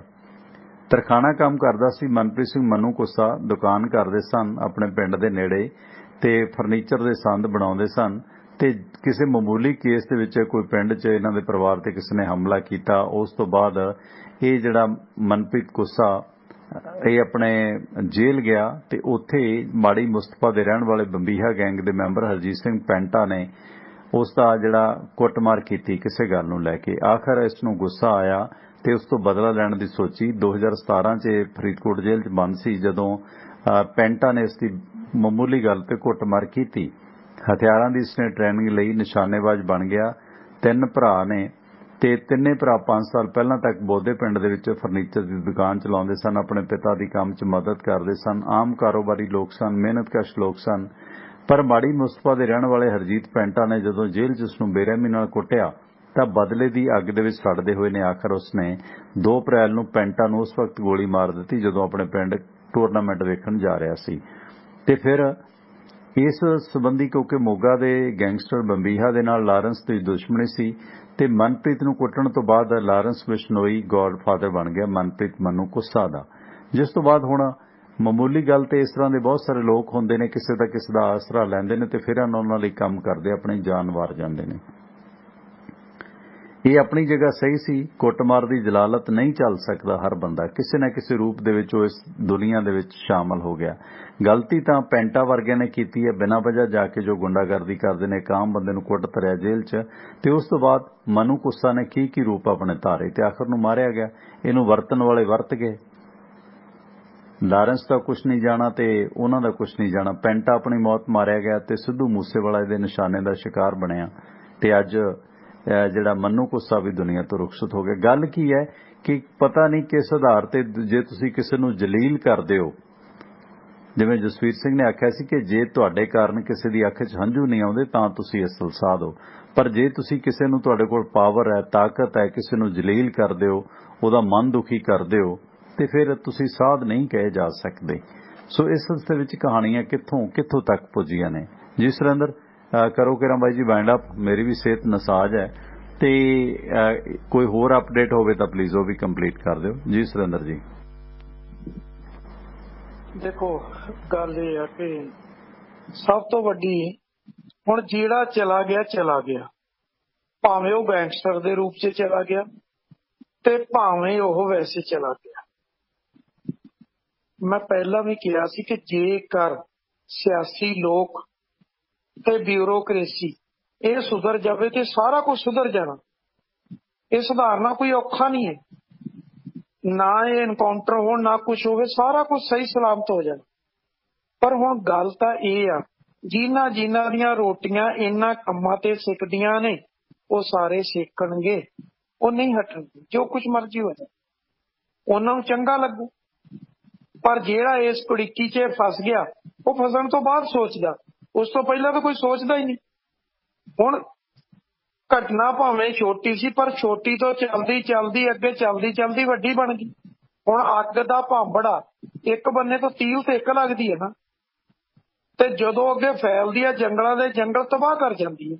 ਆਪਾਂ ਕਣਕ ਦੇ ਸੀਜ਼ਨ 'ਚ ਅੱਗ ਲੱਗਦੀ ਦੇਖਦੇ ਆ ਨਾ, ਇੱਕ ਕੋਨੇ 'ਚ ਲੱਗੀ ਹੁੰਦੀ, ਪਤਾ ਨਹੀਂ ਕਿੰਨੇ 100 ਏਕੜ ਅੱਗੇ ਤੱਕ ਬਰਬਾਦ ਕਰ ਦਿੰਦੀ, ਕਿੰਨੇ ਪਿੰਡ ਰਾਹ ਕਰ ਜਾਂਦੀ ਹੈ। ਪਰ ਹੁੰਦੀ ਤਾਂ ਇੱਕ ਤੀਲ ਹੀ ਲੱਗੀ ਹੈ ਨਾ। ਹੁਣ ਇੱਥੇ ਵੀ ਇੱਕ ਤੀਲ ਤੋਂ ਹੀ ਕੰਮ ਚੱਲਿਆ ਹੋਇਆ ਨਾ, ਚੱਲਦਾ ਪਤਾ ਨਹੀਂ ਕਿਹਨੂੰ ਆਪਣੀ ਲਪੇਟਾਂ 'ਚ ਲੈਂਦਾ ਤੁਰਦਾ ਗਿਆ। ਹੁਣ ਠੀਕ ਆ, ਚਾਹੇ ਜੋ ਮਰਜ਼ੀ ਸੀ, ਸਿੱਧੂ ਮੂਸੇਵਾਲੇ 'ਚ ਮੈਂ ਕਹਿੰਦਾ ਲੱਖ ਔਗਣ ਹੋਣਗੇ, ਪਰ ਗੱਲ ਤੇ ਇਹ ਆ ਕਿ ਉਹਦੀ ਨਾਲ ਦੀ ਨਾਲ ਪਰਸਨੈਲਿਟੀ ਤਾਂ ਦੇਖੋ ਕਿ ਉਹਨੂੰ ਪਬਲਿਸਿਟੀ ਕਿੱਡੇ ਵੱਡੇ ਲੈਵਲ ਤੇ ਮਿਲੀ ਹੋਈ ਸੀ। ਤੇ ਤੁਸੀਂ ਭਾਵੇਂ ਵਿਦੇਸ਼ 'ਚੋਂ ਬੈਠ ਕੇ ਕਮਾਂਡ ਕੀਤੀ, ਜਿੱਥੋਂ ਮਰਜ਼ੀ ਕੀਤੀ, ਕਿੰਨੇ ਵਿਅਕਤੀ ਉਹ 'ਚ ਸ਼ਾਮਲ ਹੋਏ, ਕੀ ਕੁਛ ਕੀਤਾ, ਤੁਸੀਂ ਸਿਰਫ ਇੱਕੋ ਕੰਮ ਕੀਤਾ ਕਿ ਇਹਨੂੰ ਆਉਂਦੇ ਨੂੰ ਮੌਤ ਦੇ ਘਾਟ ਉਤਾਰ ਦਿਓ। ਤੇ ਪਿੱਛੇ ਇਹ ਨਹੀਂ ਕਿਸੇ ਨੇ ਸੋਚਿਆ ਕਿ ਉਹਦਾ ਜਿਹੜਾ ਮਾਂ-ਬਾਪ ਆ, ਜਿਨ੍ਹਾਂ ਦਾ ਅੱਗਾ ਹੀ ਖਤਮ ਹੋ ਗਿਆ, ਉਹਨਾਂ ਦਾ ਕੀ ਬਣਨਾ, ਕਿਸੇ ਨੇ ਸੋਚਿਆ? ਹੁਣ ਅਜੇ ਕੱਲ ਨੂੰ ਕੋਈ ਸਟੋਰੀਆਂ ਨਿਕਲਣਗੀਆਂ, ਪਰਸੋਂ ਨੂੰ ਕੁਛ ਨਿਕਲਣਗੀਆਂ। ਹੁਣ ਦੁੱਖ ਤੇ ਇਹਨਾਂ ਦੇ ਪਰਿਵਾਰਾਂ ਨੂੰ ਵੀ ਹੋਏਗਾ, ਭਾਵੇਂ ਇਹ ਕਹਿੰਦੇ ਅਸੀਂ ਬੇਦਖਲ ਕੀਤਾ, ਪਰ ਇਹਨਾਂ ਨੂੰ ਵੀ ਹੋਏਗਾ ਕਿ ਸਾਡਾ ਪਰਿਵਾਰ ਦਾ ਮੈਂਬਰ ਚਲਾ ਗਿਆ। ਹਾਂ ਦੇਖੋ, ਸਿਆਸਤਦਾਨਾਂ ਦੇ ਜਿੱਥੇ ਭਗਵੰਤ ਮਾਨ ਸੀਐਮ ਨੇ ਪੰਜਾਬ ਪੁਲਿਸ ਨੂੰ ਐਪਰੀਸ਼ੀਏਟ ਕੀਤਾ ਹੈ, ਹੌਸਲਾ ਅਫਜ਼ਾਈ ਕੀਤੀ ਹੈ, ਉੱਥੇ ਆਪੋਜੀਸ਼ਨ ਦੇ ਲੀਡਰ ਰਾਜਾ ਵੜਿੰਗ ਜੋ ਪਰਿਵਾਰ ਦੇ ਨਜ਼ਦੀਕੀ ਵੀ, ਉਹਦਾ ਬਿਆਨ ਆ ਗਿਆ ਕਿ ਇਹਨਾਂ ਗੈਂਗਸਟਰਾਂ ਦੇ ਕਤਲ ਦੇ ਨਾਲ ਮੂਸੇਵਾਲੇ ਪਰਿਵਾਰ ਨੂੰ ਰਾਹਤ ਨਹੀਂ ਮਿਲਣੀ। ਚੰਗਾ ਹੁੰਦਾ ਇਹ ਜਿਉਂਦੇ ਫੜੇ ਜਾਂਦੇ ਤੇ ਅਸਲ ਦੋਸ਼ੀ ਸੀ ਉਹਨਾਂ ਨੂੰ ਤਰੀਕੇ ਨਾਲ ਸਜ਼ਾਵਾਂ ਹੁੰਦੀਆਂ। ਉਹ ਕਹਿੰਦਾ ਵੀ ਸਾਰੇ ਸ਼ੂਟਰ ਤਾਂ ਦਿੱਲੀ ਪੁਲਿਸ ਨੇ ਫੜੇ ਨੇ, ਪੰਜਾਬ ਪੁਲਿਸ ਦੇ ਹੱਥ ਵਸ ਕੁਛ ਨਹੀਂ ਸੀ, ਸੋ ਤੱਤ ਪੜਤੀ 'ਚ ਇਹਨਾਂ ਨੇ ਕੰਮ ਕੀਤਾ, ਇਹਦੇ ਨਾਲ ਪਰਿਵਾਰ ਨੂੰ ਰਾਹਤ ਨਹੀਂ ਮਿਲੇਗੀ। ਜਾਣੀ ਇਹ ਤੇ ਬਿਆਨਬਾਜ਼ੀ ਸ਼ੁਰੂ ਹੋ ਗਈ ਹੈ ਜੀ। ਨਹੀਂ ਪਰਮਿੰਦਰ, ਇਹਦਾ ਇੱਕ ਹੋਰ ਵੀ ਸੀ। ਜਦੋਂ ਕੋਠੀ ਦੇ ਚਾਰੇ ਬੰਨੇ, ਇੱਕ ਬੰਨੇ ਮੱਕੀ ਦਾ ਖੇਤ ਆ, ਬਾਕੀ ਬੰਨੇ ਝੋਨਾ ਲੱਗਾ ਹੋਇਆ, ਤੁਸੀਂ ਘੇਰ ਕੇ ਬਹਿ ਜਾਓ, 1 ਦਿਨ 2 ਦਿਨ 3 ਦਿਨ, ਕਿੰਨੇ ਦਿਨ ਉਹ ਬੈਠੇ ਰਹਿਣਗੇ? ਜੇ ਜਿਉਂਦੇ ਫੜਨੇ ਤੇ ਜਿਉਂਦੇ ਫੜਨੇ ਕੋਈ ਔਖੇ ਨਹੀਂ ਸੀਗੇ। ਦੂਸਰੀ ਗੱਲ, ਮੀਡੀਆ ਜਿੱਦਾਂ ਬਿਲਕੁਲ ਕੋਠੀ ਦੇ ਨੇੜੇ ਪਹੁੰਚ ਗਿਆ, ਉਹ ਕੋਈ ਸਿਆਣਪ ਭਰਿਆ ਫੈਸਲਾ ਨਹੀਂ ਸੀ। ਤੁਸੀਂ ਬੈਰੀਕੇਡਿੰਗ ਕਰ ਦੋ, ਵੈਸੇ ਵੀ ਕਰਦੇ ਹੁੰਦੇ ਆ। ਮੀਡੀਆ ਨੂੰ ਸਿੱਧਾ ਕਹਿ ਦੋ ਕਿ 2 ਕਿਲੋਮੀਟਰ ਦੂਰ ਰਹੋ, ਅਸੀਂ ਨਹੀਂ ਇੱਥੇ ਪਹੁੰਚਣ ਦੇਣਾ। ਕਿੱਦਾਂ ਮੀਡੀਆ ਚਲੇ ਜਾਂਦਾ? ਸਾਰੇ ਬੰਨਿਆਂ ਤੋਂ ਆਉਂਦੇ ਰਸਤੇ ਰੋਕ ਲਓ, ਰੋਕੇ ਜਾ ਸਕਦੇ ਸੀ। ਝੋਨਾ ਲੱਗਿਆ, ਝੋਨੇ ਦੇ ਖੇਤਾਂ ਦੇ ਵਿੱਚ ਦੀ ਨਹੀਂ ਨਾ ਪਾਣੀ ਤੇ ਮੀਡੀਆ ਲੰਘ ਕੇ ਚਲੇ ਜਾਂਦਾ। ਜਦੋਂ ਤੁਸੀਂ ਸਾਰੇ ਰਸਤੇ ਹੀ ਰੋਕ ਲਏ ਹੁੰਦੇ ਆਪੇ ਕੰਮ ਸੌਖਾ ਹੋ ਜਾਂਦਾ। ਉਹ ਤਾਂ ਇਹ ਸੀਗਾ ਕਿ ਹੁਣ ਤੱਟ ਫੱਟ ਨੂੰ ਪਏ ਤੱਟ ਫੱਟ ਤਾਂ ਇਹੀ ਕੁਛ ਹੁੰਦਾ। ਫਾਸਟ ਫੂਡ ਦੇ ਵਿੱਚ ਤੇ ਘਰ ਦੇ ਵਿੱਚ ਰੋਟੀ ਬਣਾਉਣ 'ਚ ਆਹੀ ਅੰਤਰ ਹੁੰਦਾ। ਤੱਟ ਫੱਟ ਜਿਹੜਾ ਕੰਮ ਕੀਤਾ ਗਿਆ ਉਹ ਤੇ ਸਵਾਲ ਤਾਂ ਉੱਠਣਗੇ।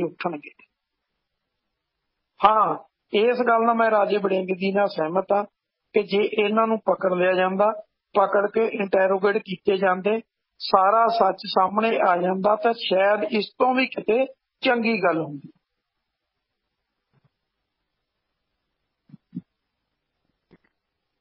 ਸੋ ਬਹੁਤ ਬਹੁਤ ਧੰਨਵਾਦ ਸੁਰਿੰਦਰਵੀਰ, ਮਿਹਰਬਾਨੀ, ਧੰਨਵਾਦ, ਸਤਿ ਸ਼੍ਰੀ ਅਕਾਲ। ਸਤਿ ਸ਼੍ਰੀ ਅਕਾਲ, ਮਿਹਰਬਾਨੀ ਜੀ। ਮਿਹਰਬਾਨੀ ਹੁੰਦੀ ਹੈ ਜੀ। ਸਵੇਰੇ ਮੁਲਾਕਾਤ ਐਡਵੋਕੇਟ ਸੁਰਿੰਦਰ ਸਿੰਘ ਆਪਣੇ ਨਾਲ ਜੁੜੇ ਸੀ। ਦੇਖੋ, ਇਹ ਜਿਹੜੇ ਹਾਲਾਤ ਨੇ, ਇਹਨਾਂ ਹਾਲਾਤਾਂ 'ਚ ਤੁਸੀਂ ਵੇਖੋ ਕਿ ਕਹਾਣੀਆਂ ਜਾ ਕਿਸ ਪਾਸੇ ਨੂੰ ਰਹੀਆਂ ਨੇ। ਅੱਜ ਵੀ ਮੰਡਿਆਲੀ ਪਿੰਡ ਹੈ, ਆਪਣੇ ਨਾਲ ਸਰੋਤੇ ਵੀ ਜੁੜਦੇ ਨੇ ਮੁੱਲਾਂਪੁਰ ਦਾਖਾਂ ਦੇ ਲਾਗੇ। ਚਿੱਟੇ ਦੇ ਕਹਿਰ ਨਾਲ ਲਗਾਤਾਰ ਜ਼ਿੰਦਗੀਆਂ ਤਬਾਹ ਹੋ ਰਹੀਆਂ ਨੇ ਤੇ ਚਿੱਟੇ ਦੀ ਵਿਕਰੀ ਰੋਕਣ ਦੇ ਵਾਸਤੇ ਪਿੰਡ ਮੰਡਿਆਲੀ ਦੀ ਪੰਚਾਇਤ ਨੇ ਮੁੱਲਾਂਪੁਰ ਦਾਖਾ GT ਰੋਡ ਜਾਮ ਕੀਤੀ। ਇਸ ਸੰਬੰਧੀ ਦੋਸ਼ੀਆਂ ਨੂੰ ਫੜਨ ਲਈ ਸਰਚ ਅਭਿਆਨ ਵੀ ਚੱਲ ਰਿਹਾ ਹੈ। ਬਿਜਲੀ ਬੋਰਡ ਦਾ ਇੱਕ ਮੁਲਾਜ਼ਮ ਚਿੱਟੇ ਦੀ ਵੱਧ ਡੋਜ਼ ਲੈ ਗਿਆ, ਟੀਕਾ ਵੱਧ ਲਾ ਗਿਆ ਤੇ ਮੌਤ ਹੋ ਗਈ। ਮ੍ਰਿਤਕ ਪਵਨਦੀਪ ਸਿੰਘ ਪੁੱਤਰ ਗੁਰਚਰਨ ਸਿੰਘ ਵਾਸੀ ਦਾਖਾ ਬਿਜਲੀ ਬੋਰਡ ਸਬ ਸਟੇਸ਼ਨ ਦਾਖਾ ਦੇ ਵਿੱਚ ਗ੍ਰਿਡ 'ਚ ਤੈਨਾਤ ਸੀ ਤੇ ਓਵਰਡੋਜ਼ ਦੇ ਨਾਲ ਇਸ ਨੌਜਵਾਨ ਮੁੰਡੇ ਦੀ ਅੱਜ ਮੌਤ ਹੋ ਗਈ ਹੈ। ਵਧੀਆ ਸੋਹਣਾ ਸੁਨੱਖਾ ਨੌਜਵਾਨ ਆ ਤੇ ਪਿੰਡ ਵਾਸੀਆਂ ਨੇ ਰੋਹ ਦੇ ਵਿੱਚ ਆ ਕੇ ਅਖੀਰ ਫਿਰ ਧਰਨਾ ਲਾ ਦਿੱਤਾ ਕਿ ਦੋਸ਼ੀ ਫੜੇ ਜਾਣ। ਸ਼ਰੇਆਮ ਚਿੱਟੇ ਦਾ ਕਾਰੋਬਾਰ ਹੋ ਰਿਹਾ ਹੈ ਤੇ ਇੱਕ ਪਾਸੇ ਇਹ ਸਾਰਾ ਸਿਲਸਿਲਾ ਜਿਹੜਾ ਚੱਲ ਰਿਹਾ, ਉਸ ਸਿਲਸਿਲੇ ਵਿੱਚ ਤੁਸੀਂ ਵੇਖੋ ਕਿ ਮੋਦੀ ਰਾਮ ਰਾਜ ਦੀ ਗੱਲ ਕਰਦਾ ਹੈ। ਹਾਲਾਤ ਕੀ ਨੇ?